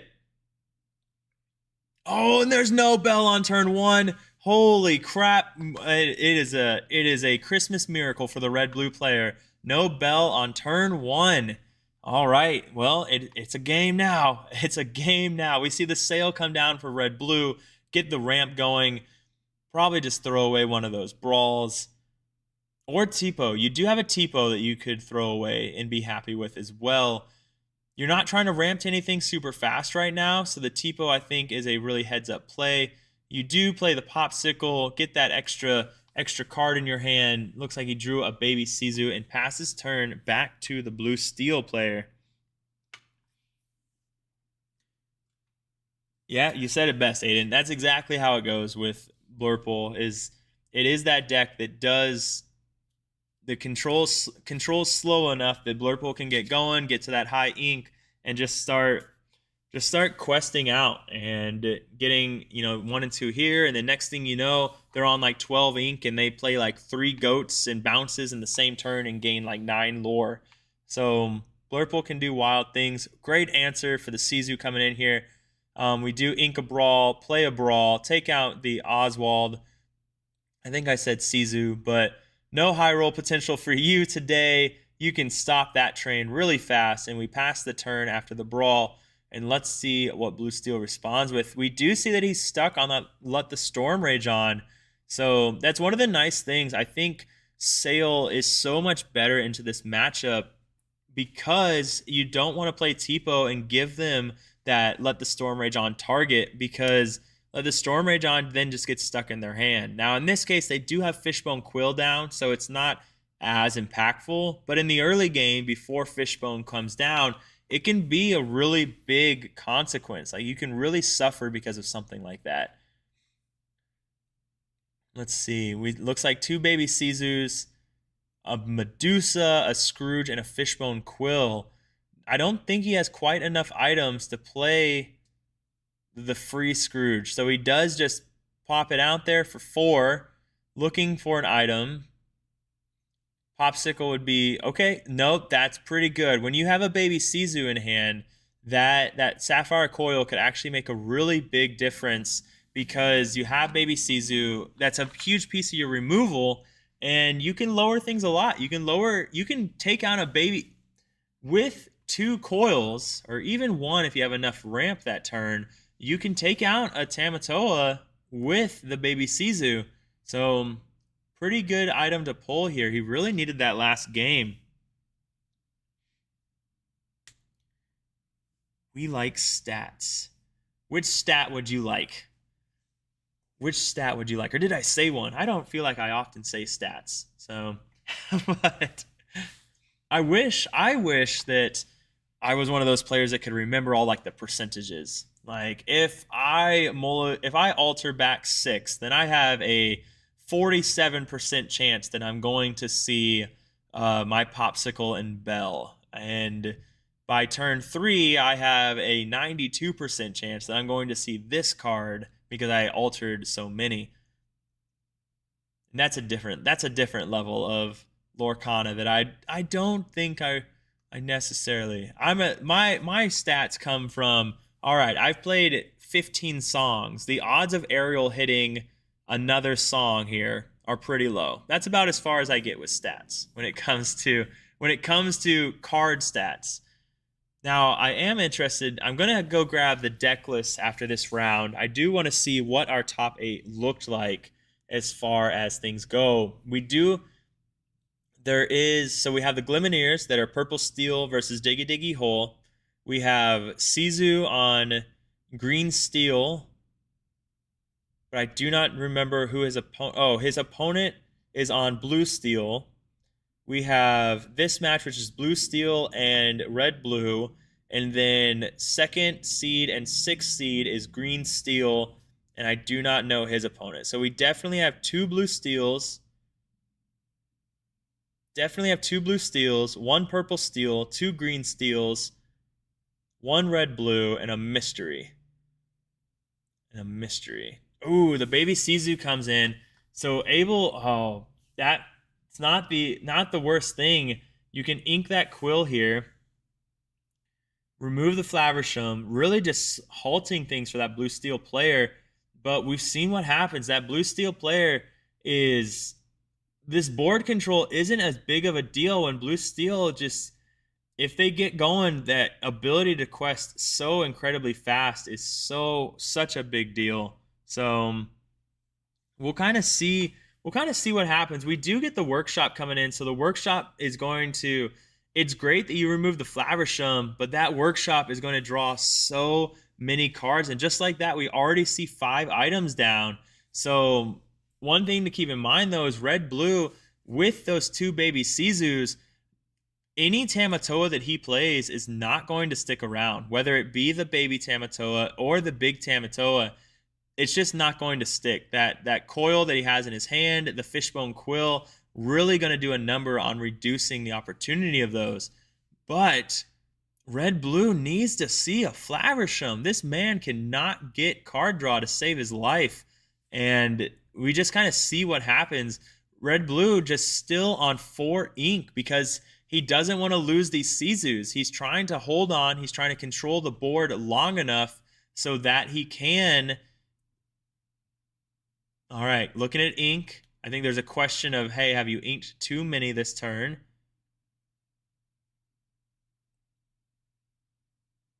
All right, yep. There was a question on if you've inked too many this turn. I think he's fine. I don't think he inked the first time. Like, I don't think he's inked for turn yet. Oh, I think they were counting ink. Okay. Yep, looks like they were counting ink. Played an item.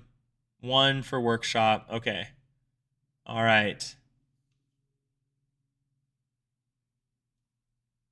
And there's the Flaversham. That is so important for red-blue right now. That is so important. He needed it so bad because that Flaversham is his ticket to try and get back into this game. The ability to start drawing cards now is so important for him because he's managed to keep the blue steel player a little down. He knows that 1 big Tamatoa is in the inkwell, so that is 1 win con that is gone now. But one issue, we finally see that Flaversham come down, but we also know that this deck does run Hades, so he does have a really good answer for that Flaversham. We'll go ahead and quest for 1 with baby Sizu because evasive and why not? And let's see what blue steel does with their turn. Do they have the Hades in hand, or is Flaversham going to be able to bring red-blue back into this game in a big way? Looking at the chat. Yeah, there's his Blurple list. If you guys wanted to take a look at it, give him some advice. If you are a Blurple connoisseur or a fan of Blurple, period, jump in that Dreamborn. Okay, we see a Flaversham come down for blue steel. Still nice to draw those 2 cards, but that Flaversham is not going to stay on the board very long. And we'll see what else he can do. It looks like he has 4 ink remaining with a lot of cards in that hand. So a lot of opportunity to be able to do something this turn. Looks like he has 2. Oh, and he does have a Hades in hand, but he just drew into it. So that Hades going to come down next turn to answer the Flaversham of red-blue. Oh, that fishbone quill, real nice, really good there. I wonder if Great Stone Dragon is worth, like, was there nothing in his hand that was better inkable? Because I feel like you could also play Great Stone Dragon with a lot of success in this red-blue match. And because you run so many characters that, on top of the Oswald, so the Great Stone Dragon, you know, feeding the Oswald next turn, and you have run so many characters that you're going to get a metric ton of ink as well. Okay, we see the Pete come down, but Pete not going to protect that Flaversham. Baby Sisu going to come in, remove that Flaversham. Still, if we do top deck a big Sisu, not yet. No top deck to big Sisu. But we do have 3 baby Sisus in hand, ready to rock and roll, ready to clear that Flaversham and just go to work. And a Cusco's a nice pickup for answering that lucky dime if it does get cheated out by Oswald. But yes, I do believe Green Steel to be very strong. I think Green Steel, I think it can be a very strong deck. I've mentioned it before. That Shift Pete is just so nasty, and discard is just effective. It's so interesting because the last thing you want to see as a Green Steel player is the Flaversham come down because it's so good against you, but it's so interesting. Blue Steel has a lot of answers for Green Steel right now, for Diablo and things like that, for the Hidden Cove. Oh, we do see the big Sisu, so next turn, that big Sisu going to be able to come down and do a lot of damage. Just what do we do with this turn? Do we play the Coil and the Ice Block now? I just don't think you can. I think you have to answer the baby Sisu, or the Flaversham this turn. All right, and we do answer the Flaversham. We do trade.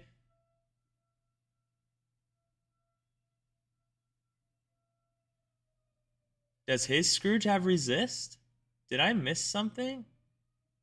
Oh, no, he played Sapphire Coil, then inked, so their Scrooge lost 2 attack, so he traded his Scrooge with their Scrooge, his Scrooge getting to live to read another story.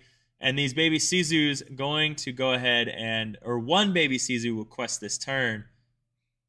There we go. All right. It's looking pretty good for the red-blue player right now. It's looking pretty good right now.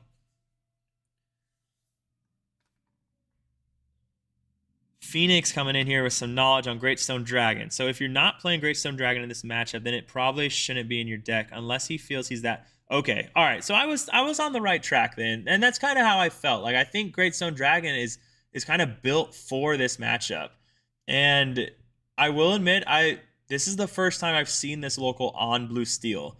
Normally he does play Green Steel, so he just might not understand the power of Great Stone Dragon in this matchup. He might not be used to the grind of this matchup either. So. But this one is not looking as good as Game 1 was looking, and there's a good chance we're going to Game 3. Diablo is blocking hard the draw. For sure, Aiden, for sure. And if they... Okay, we see the big Tammy coming down, but that Sapphire Coil, Lady Medusa can easily clear that Tamatoa. And one thing to keep in mind is we saw Tamatoa get inked earlier, so after this Tamatoa gets banished, he's down to only 2 more Tamatoas, and it'll be interesting. What kind of win conditions does he have outside of those Tamatoas? But yes, if Blue Steel cannot answer the Diablo, that Diablo is going to go wild. It's going to draw so many cards because of the Fortispheres. Oh no, that is not good. So now as the red-blue player, you know that Blue Steel is down to 1 Tamatoa. The odds of them getting to that other one is slim. Very, very slim. So you're feeling really, really good right now as the red-blue player. Oh, that was really good. Seeing that Tamatoa was a really, really nice move there. Or just feels really good. The red-blue player did nothing to make it happen, but it just feels really good. And we see another baby Sisu drawn off the top of the deck. That is, oh, good luck getting anything to stick at this point. Sisu with the new coil is a B prep. You don't even need the B prep at the moment. Yeah, and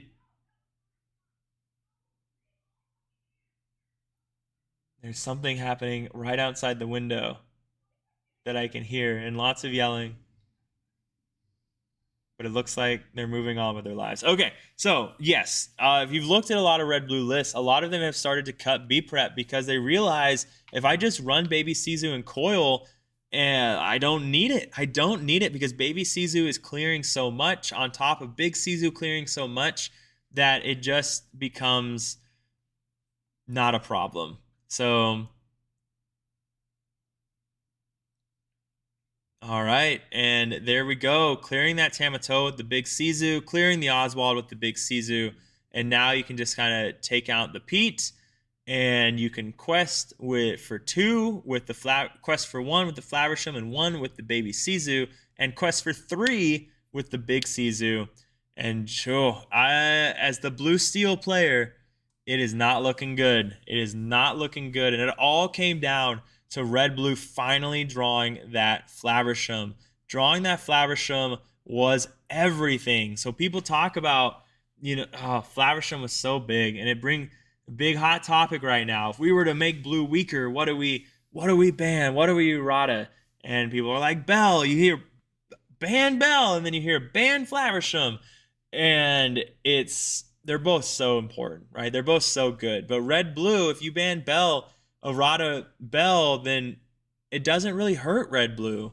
Whereas Flaversham definitely would hurt all blue. Well, blue steel and red blue. So I don't know. I don't really care. They can do whatever they want. I'm just going to sit here happy on Steel Song, live my life, blow things up, have a good time. Yeah, we banish around here. That's right. We banish and we go Lorthal. Ooh, we do see the Hades come down, though, to hit the Big Sisu. So slowing things down a little bit, giving yourself an opportunity to catch up, but that's a big hand that they have now. They had that Hades a long time ago too, unless they quilled it, and it's looking a little rough. But let's see what happens. If we do go to a game 3, it's not the worst, right? We do like our game 3s. That's 2 Flavershams in hand. He says I can ink this now, and now I'm just going to remove every single card you play because I do not want you to play anything. Plays another item, and plays the Lucky Dime. So now just using that Lucky Dime to just get 1 more lore out of your characters each turn. Yeah, it is Rick. It is Rick. What's going on, man? Sorry you couldn't make it today, but we have 3 locals in top 8. We have Rick, this gentleman. He's against, I keep forgetting his name. He's a newer local. And I just keep forgetting it. He's only come a couple times on Fridays. And then Jeff is also in top 8 on Green Steel. But red blue right now, questing for 1, 2, 3, 4, and then 5 with Lucky Dime, going up to 17 next turn. So we are in a 2-turn clock. The story, oh no, I forgot what it is. Yeah, we got Rick Peltier in here right now. No, I forgot. What did you call it? A storybook? No. Oh, no. A bookend. We got Lorthal or a bookend, however you prefer to call it. Bookend, of course, closing this story soon, possibly. And moving to game 3. But it's not over until it's over. We know that he runs Tinkerbell. Tinkerbell could come down next turn. It would banish the Scrooge and both Sisus. So that is a big deal. But what is it? I think it might be just too late if it comes down next turn, because we do not know how much ink he still has available, but it'd be hard pressed to be 6. Oh man. They're thinking of everything possible. There's a lot of stuff on the line. First place, of course. Again, this event going from a 1K to a 3K. We jumped it up and we Zeus this Baby Sisu, just trying to slow him down, and that does not feel good, but just trying to do something, and that's just your only option. But yeah, our 1K, our baby 1K that people were so worried about, I don't want to go to a 1K, has turned into a 3K now with some pretty great prizes, store credit, things like that.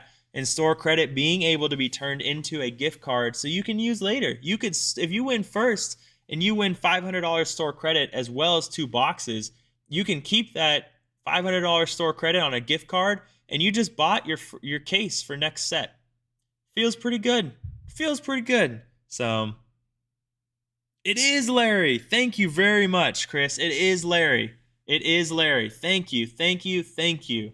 Thank you. Jeez. I kept wanting to call him Steve, and that didn't feel right. It is Larry. So thank you very much, Chris. It's good. The turnout was good. The turnout was really good. We ended up with Melee showed 70 people on Melee. I was told it was 65, but Melee shows 70. I think it was 70 people registered, 65 people ended up playing. So we did 7 rounds of Swiss. Like I said, it turned into a 3K event, and everybody seemed to have a really good time. We've got a lot of teams up here. We got some Freedom Gaming with Sizu, who's currently playing it out. We've got Illumination that came down from Jersey. We've got Glimineers that came from all over the place. And I don't know what you do if you are Blue Steel now. Like, not even the grab your swords that we think or we hope you run can save you at this point. But I'm starting to doubt that he runs grab your swords.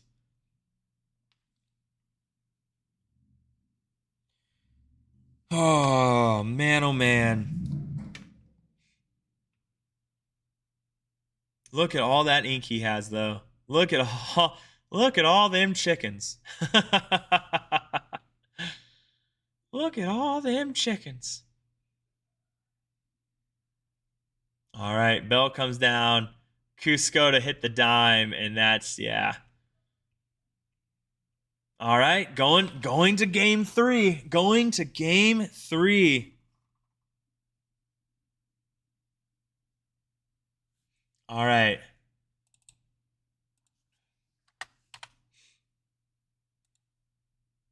All right, going to game 3. Red-Blue versus Blue-Steel. And let's see how this rock and rolls. Call it lethal and a graveyard. Get out of here, Unhinged. We can't call it. We can't. No. We're trying to separate ourselves from all the Magic the Gathering players. So we separate ourselves by creating new words for things. Like we alter, right? We don't mulligan around these parts. We alter because we're better than Magic the Gathering players. All right? We have Disney characters, okay? So we alter, we Lorthal or bookend. Instead of burn, we storybook, as Spessy would call it. He's trying to get that going, right? I don't know what else we do. We quest, all right? We quest, we banish. What else do we do? What other things am I missing here? Let me know in the chat what else I'm missing. It's crazy how Blue Steel and Red Blue are flooding the meta at the moment. I can't play against something else. We do challenge around these parts, all right? So I like that one. I understand why people are playing it, but it's a bet. Yeah. No, for sure. It is a metric ton of blue. You know for a fact that when you go to a big event that you will be playing a lot of blue throughout your day. And that's just the way it is. When you get a card as strong as Bell, when you have a card as strong as Flaversham, when you get cards as strong as Baby Tammy and Scrooge, I don't blame anyone for playing it. I can't. I never blamed anyone for playing Bucky Discard back in the day. I don't blame anyone for playing Blue Steel now. I didn't even blame people for playing Red Blue when it was, really popular the last 3 sets. I hated it, right? I hated them playing Red Blue, but I don't blame them for it. I'd never get mad at someone for going to an event playing what is the best deck in the format because it is a competition.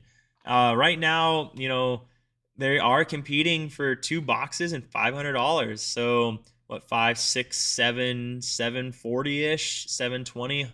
That's a lot of money,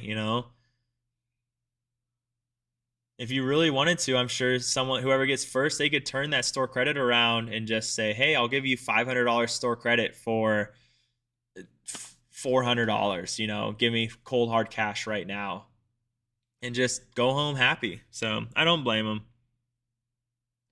Oh no, Unhinged. I can't say wheel anymore. Oh no. I love saying wheel though. I love saying wheel. Oh no, that makes me really sad. That makes me really sad that I can't say wheel anymore. If I'm gonna sit here and say we need to use these terms for Lorcana, it just takes so long to say a whole new world, and versus wheel. Ah, but it is what I got to do it. I'll make the sacrifice. All right. But we do have a game going on. I haven't mentioned anything about it, but something to note: Blue Steel, 2 of the 3 games did not see Bell on turn 1, but we do see an unanswered Oswald coming down. So are we going to high roll that workshop? And that is the best target for that Oswald this early in the game. If Oswald does high roll that workshop, we've seen what will happen. His hand it gets so big. He draws so many cards. Let's see what's going to happen. Does he have the Fishbone Quill to trigger Oswald twice in this turn? Here we go. Nope, no Fishbone. Not yet. Nope. We're not too concerned about that. That's not super Fishbone. Oh, he does have the Fishbone Quill, so he does get the high roll of going Oswald and 2 reveals in the same turn. It is Tipo. Nope. But the advantage of that is you don't really want to see Tipo at this point. So getting Tipo sent to the bottom of your deck is actually not a bad thing. Okay, does opt to quest. So I think does opt to quest, gets the 2 lore. But yeah, we're pretty happy to see Tipo go to the bottom of the deck. That does feel pretty good. And then right now, red-blue, no good answer for that Oswald. So Oswald going to be able to trigger 2 more times next turn. And let's see if he gets lucky.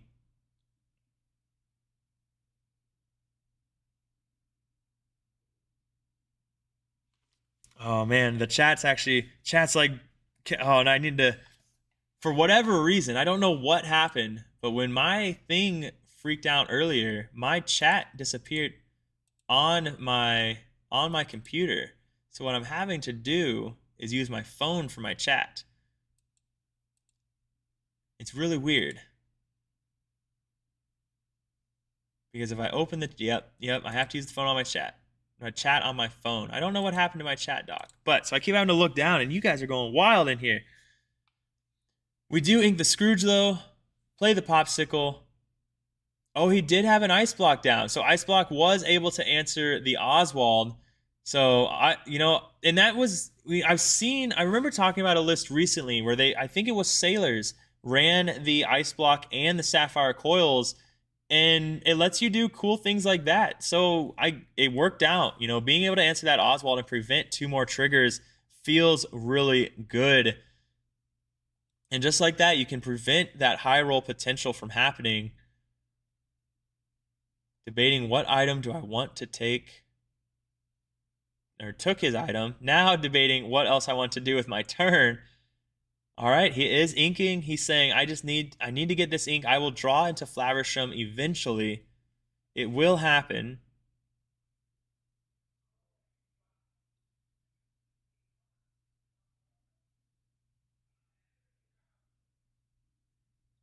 All right, having a conversation of some sort. All right, and pass his turn.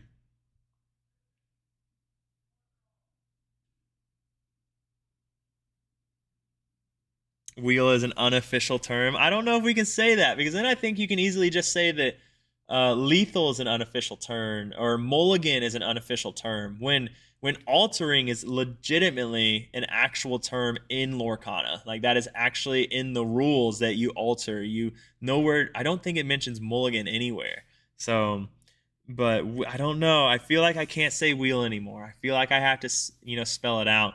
Maybe I'll get to the point where I'll start singing it.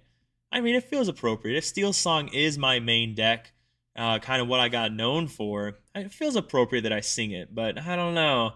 I don't have no Prince Ali or Jasmine voice going on. So I'm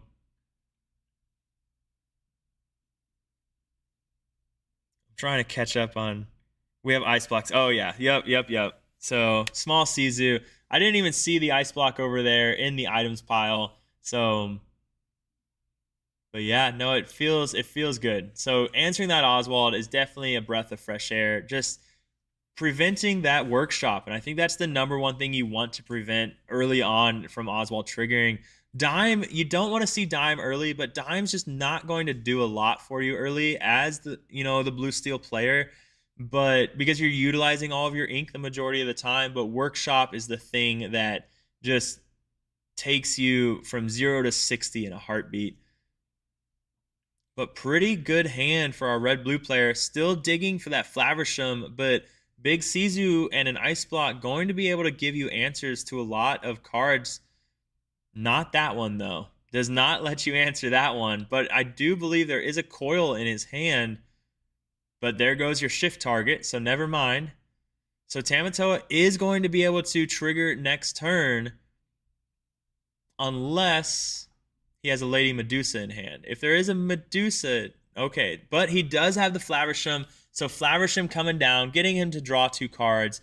We can't stop the Tamatoa from getting that free item, but I think Flaversham's a fine trade.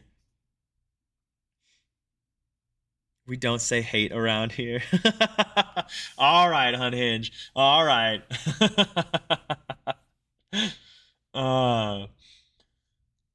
All right, so it looks like we passed turn after putting the coil down. So now that ability to give -3 attack to anything that comes in is pretty good. Brawl being able to clear big Tamatoa, baby Sizu being able to clear the baby Tamatoa now. So we have options. There are lots of options here. Drops what I think was a popsicle. Oh yes, dry. We dry. We're wet and dry. Oh, there's the Flaversham. So looks like we are only on 6 ink, so we're not clearing that Flaversham this turn. So Flaversham will get to quest next turn and get to draw those 2 more cards.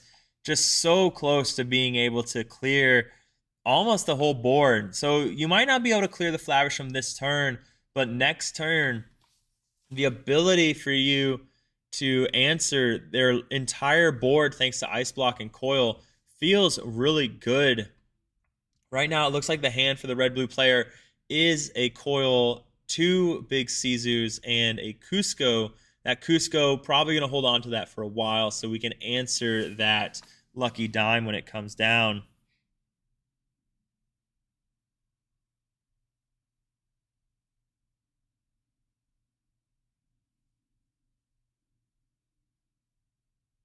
We ink, and we actually have a lot of terms for Lorcana. I need to quit listening to Magic the Gathering players use all their terms. It just, when we start saying it all, we have a lot of different terms for Lorcana. Hey, Richard, that is pretty much Meyer is about to start singing A Whole New World like Lorcana Villain does Be Prepared. That's pretty much what I was thinking about, right? So, Lorcana Villain, oh, nice. Baby Sizu coming down, answering. What a great top deck. But yes, Lorcana Villain being a big red-purple player, so singing Be Prepared, very on point for him, and I don't know. Good for him. He's a stellar entertainer and a stellar player. I don't know if I have it in me, but who knows? Maybe one of these days. Evasive instead of flying. Oh, there you go. Rush instead of haste. Wow, you guys are coming down with the terms. Okay, Scrooge McDuck comes down, though. We pull an item from the Scrooge. We'll see. Is it the lucky dime? Are we going to see Tamatoa questing for a free lucky dime? There it is. There's the free lucky dime. We are going to trigger the lucky dime to gain 2 more. Now, let's do some math. So if he inks one of those inkables, he can give -2 to Tamatoa, -2 to Scrooge McDuck. So he can remove 2 characters, but he cannot remove all 3 at this time. But I think leaving a card that only quests for 1 doesn't feel too bad. Reckless instead of goading. I've never even heard that term. So, but also I've never played Magic the Gathering. I've only seen it. So I haven't heard a lot of Magic the Gathering terms until Magic the Gathering players use the terms to describe Lorcana movements. So the fact that we don't all know all of the Lorcana terms, it's all because of Magic the Gathering players. It's all their fault. All right, here comes the big Sizu, clearing the Scrooge McDuck and clearing the baby Tammy. Next turn, the Cusco can come down. So he is going to clear, he is going to do -1 and clear the Scrooge McDuck. So Sizu living with 3. Oh boy, red-blue might take this. Red-blue might have it. Oh boy, oh boy, oh boy. As much as people don't enjoy a lot of these blue-steel games, like it has been very back and forth as far as opportunities. Blue-steel getting up to 10 right now. They do have that Cusco, or the Cusco, red-blue can answer with that. Blue-steel does have 3 items in play, though, so getting a Tamatoa down would let you gain 4 from the Lucky Dime. And also, the other thing, too, about that is he would have to... Okay, so we do Zeus to take out the Sizu.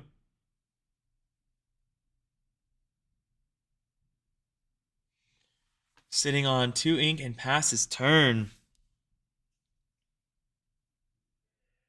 All right, evasive instead of flying. Now, new queen at first card to give counters. Oh, yes. So, yes, when you play, I think it's whenever anyone plays a character, they get 1 damage counter on them. We need something that reduces toughness. We have a card called Discard. Yeah, your toughness does become 0 if you are banished. What is it called? Okay, here's the question. Maybe you guys said it and I missed it. We don't have a graveyard. So what is it actually called then? What is the term for our place you go when you get banished? We'll describe it that way. I don't know if it's the light, but those black sleeves, there's one that very clearly sticks out. Discard pile. Oh, that's too easy. I don't know. I kind of like graveyard more than discard pile, but that's okay. Discard pile. Yep. I do agree with you. Are you talking about the one on the far, like, of the exerted cards, or of the 2 cards in his hand, were you talking about one of them being a different shade of black? Because I do tend to agree with you. One of them did look a different shade, like a little less black than the other one. But it could be because of the light. Because it looks like this one that has the dice on it does start to turn gray with the light on it there, where the rest of it is definitely very black. So there was a card in the inkwell. Okay. See the Scrooge McDuck come down. Oh, it's definitely not over, right? 3 items over there. So a Tamatoa coming down is going to gain you 4 with Lucky Dime. But red-blue is just doing all the things they want to do right now. Questing and drawing with the Flowersham. That Scrooge and Cusco being able to quest for, a bunch each turn. There's a lot of opportunities. Ooh, safe. I do agree with that. Call the discard the unknown. I like that one. I like that idea. I'm on board with that. I do like that. I do like the unknown. The unread story? No. Yeah, I'm on board with the unknown. I'm with you right now. Or something to do with ink. The Void? The Void. Ooh, the Void works. I think that could go with the lore that is Disney, or that is Lorcana. The splotch. I don't know about that one. I don't know about the splotch. I can't. All right, well, I'm going to challenge this character, and I'm going to send it to the splotch now. I'm going to make you discard your hand to the splotch. All right, I'm kind of on board. It's kind of fun to say. All right, we do see finally a blue steel. He does get the workshop, so he does have this opportunity to start drawing a lot, but I don't know. It's blue steel with a dime down. It's a dime. There's 4 items in play. Oh, the Cogsworth is pretty good unless they have a big Sisu in hand, and I think last time we saw their hand, they definitely did. Oh, he doesn't have just one big Sisu. He has 2 big Sisus in hand right now. Oh, and I do feel bad for the blue steel player. Like every turn you can see the hope just drain from his arm movements. Like you can just see the denial of what's about to happen. And I do feel bad. Oh my goodness gracious. All the Scrooges are coming down. Discard should be referred to as the history book. Unread story would be your deck. Man, you sniped all my Tamatoas. Look, they're all in the splotch. I don't know. I do like that. I do like the splotch. I think it's time we go to Twitter. I think it's time we go to Twitter and we start getting the splotch to be a term. And meanwhile, there you go. He catches the Scrooge because Scrooge cannot quest this turn because the Scrooge is not dry yet. Right? Did I use the term correctly there? Because he was just played, which means he's not dry.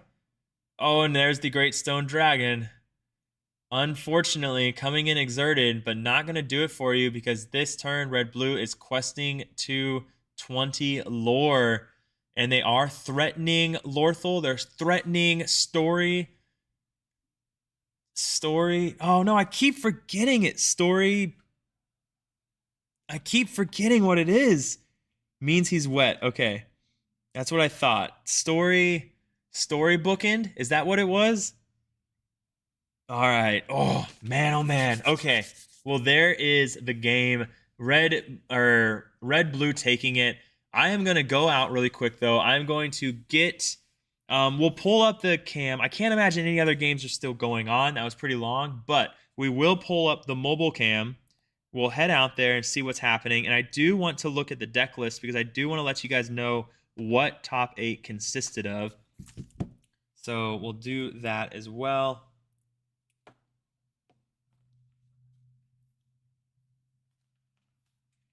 All right, get the mobile cam up and running. I'll check the chat one more time. Make sure there's nothing wild going on. Lorthel. Lorthel's fun to say. Like, it really is. Threatening conclusion. Oh. Ooh, that is actually pretty good. I do like threatening conclusion.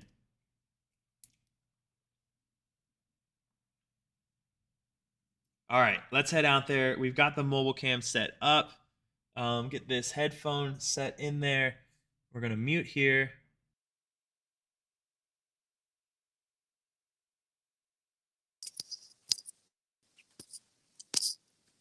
Bam. All right. Sweet. We're going to go check things out, see how they're doing out there. I am going to get a slice of my cornbread, though. I am so hungry.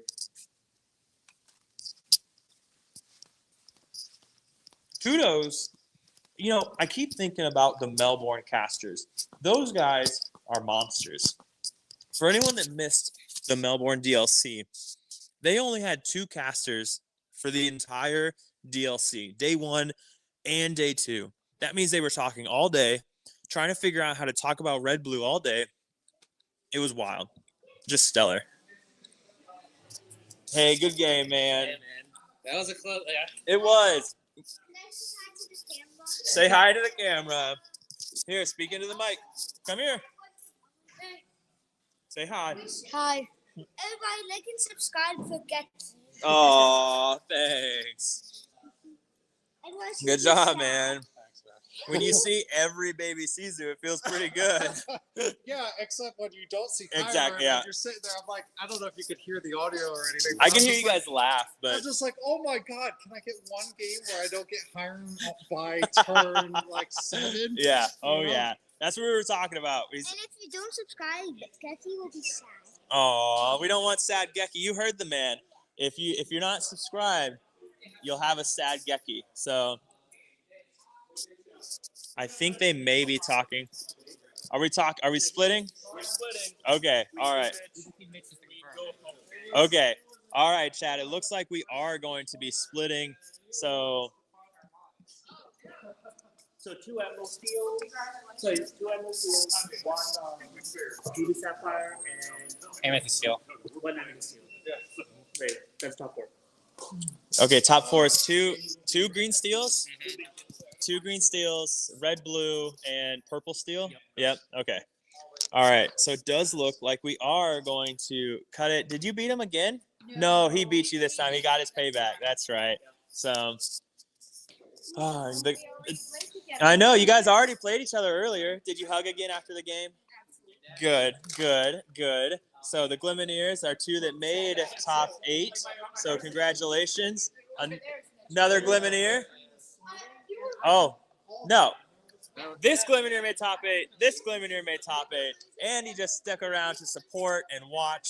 So this young man had a good time. His dad getting top 4 and splitting. So, but, all right. So, ladies and gentlemen, I'm going to head back to the stream, send you all on out of here because top 4 is splitting. So we are not going to have any more games tonight. But yeah, let's head back, close out of this. Or we could just turn this around. I don't know how well you guys can hear me though, but we're going back. High speed chase. Back to my corner. Back to my corner. Okay.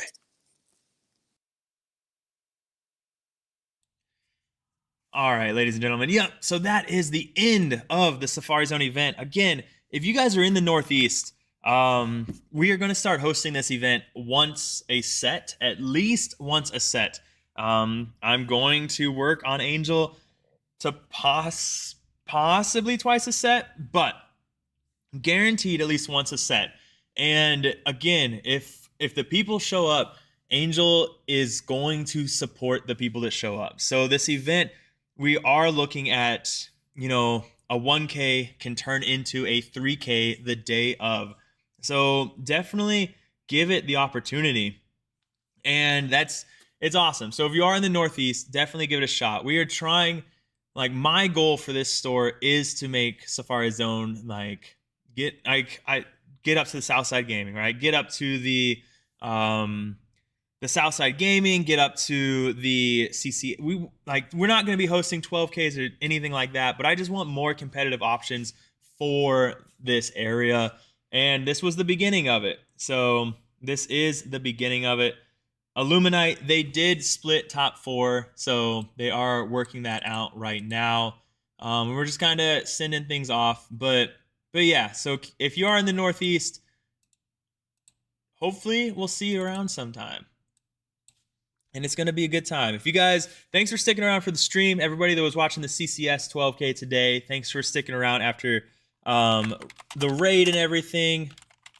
And yeah, keep in mind, Safari Zone Collectibles, right? We're going to be trying to host some big events and do big things. So with that being said, though, if you enjoyed stuff, make sure you check. I know, unfortunate. I was really hoping and I was really looking forward to, those games, but everybody wanted to go home. We started at noon, and it is coming up on 10, so they're ready to go out. Illuminite, this was at Safari Zone Collectibles in Smyrna, Delaware. This was Lorcana's first big event in Delaware, and it's the beginning. It's the beginning of doing something fun. So, beginning of a big thing that's going to be happening for Lorcana here. So, with that, ladies and gentlemen, unless you have any last words, I'm going to start closing things up. I'm going to get some pictures out there with people and start packing my things up. But I appreciate you being here. Again, you can find me on YouTube at Meyer Madness. A lot of Steel Song, a lot of deck list talkabouts. The top 4, if you are curious, was 2 green steel, 1 red blue, and one purple steel. So I'll I'll have those lists really soon and get those posted as well. Make a video on probably our top 8 lists. But yeah, I appreciate you guys. Follow me here. Subscribe on YouTube. It's going to be good stuff. Big things coming. Really, really, really big things coming. Working with Ravensburger right now on some things. So, and I can't wait to announce what they are and how they're trying to make just big things for Lorcana. So stick around. Wait for the news. With that being said, though, ladies and gentlemen, I'm going to take off. I don't see any last minute questions or anything like that. I appreciate all the fun about all the phrases. I do like conclusion. That's pretty good. So, all right. With that being said, ladies and gentlemen, remember, above all else, stay happy and healthy. Nothing matters more, I promise. When we're happy and healthy, life is pretty good. So I'm going to close the stream, and I hope everybody has a phenomenal, phenomenal night. Until next time, guys. Ooh, we're going to raid somebody. Let's see if we can still raid somebody. I've never raided someone on my phone, though. So I don't know if I can. Now it's all awkward. I said we're leaving, and now... Oh, we can raid somebody. So don't leave. Let's raid somebody. Let's watch some Lorcana.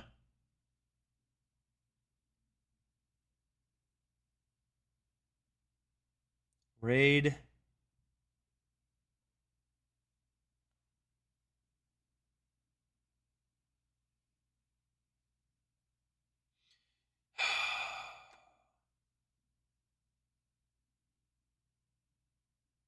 I can't search for... Okay, hang on. We're going to raid someone. We're going to raid someone. Stick around, guys. I promise we're going to raid someone. I just need to search. I need to search a name so we can raid someone.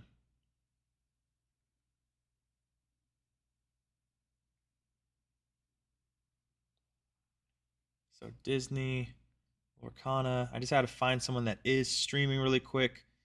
And it looks like... Now, Ferran, I love you, but I don't think anybody wants to watch more Blue Steel right now.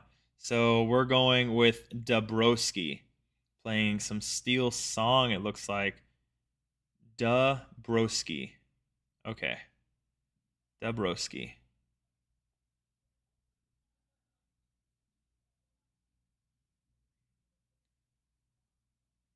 Dabrowski. Bang. All right, here's the raid, guys. Show the guys some love, all right? Enjoy. Thanks for sticking around with me. Playing some Steel song, which is not Blue Steel, so we are happy about that. And have a phenomenal, phenomenal night. Remember, stay happy and healthy, all right? It's that easy.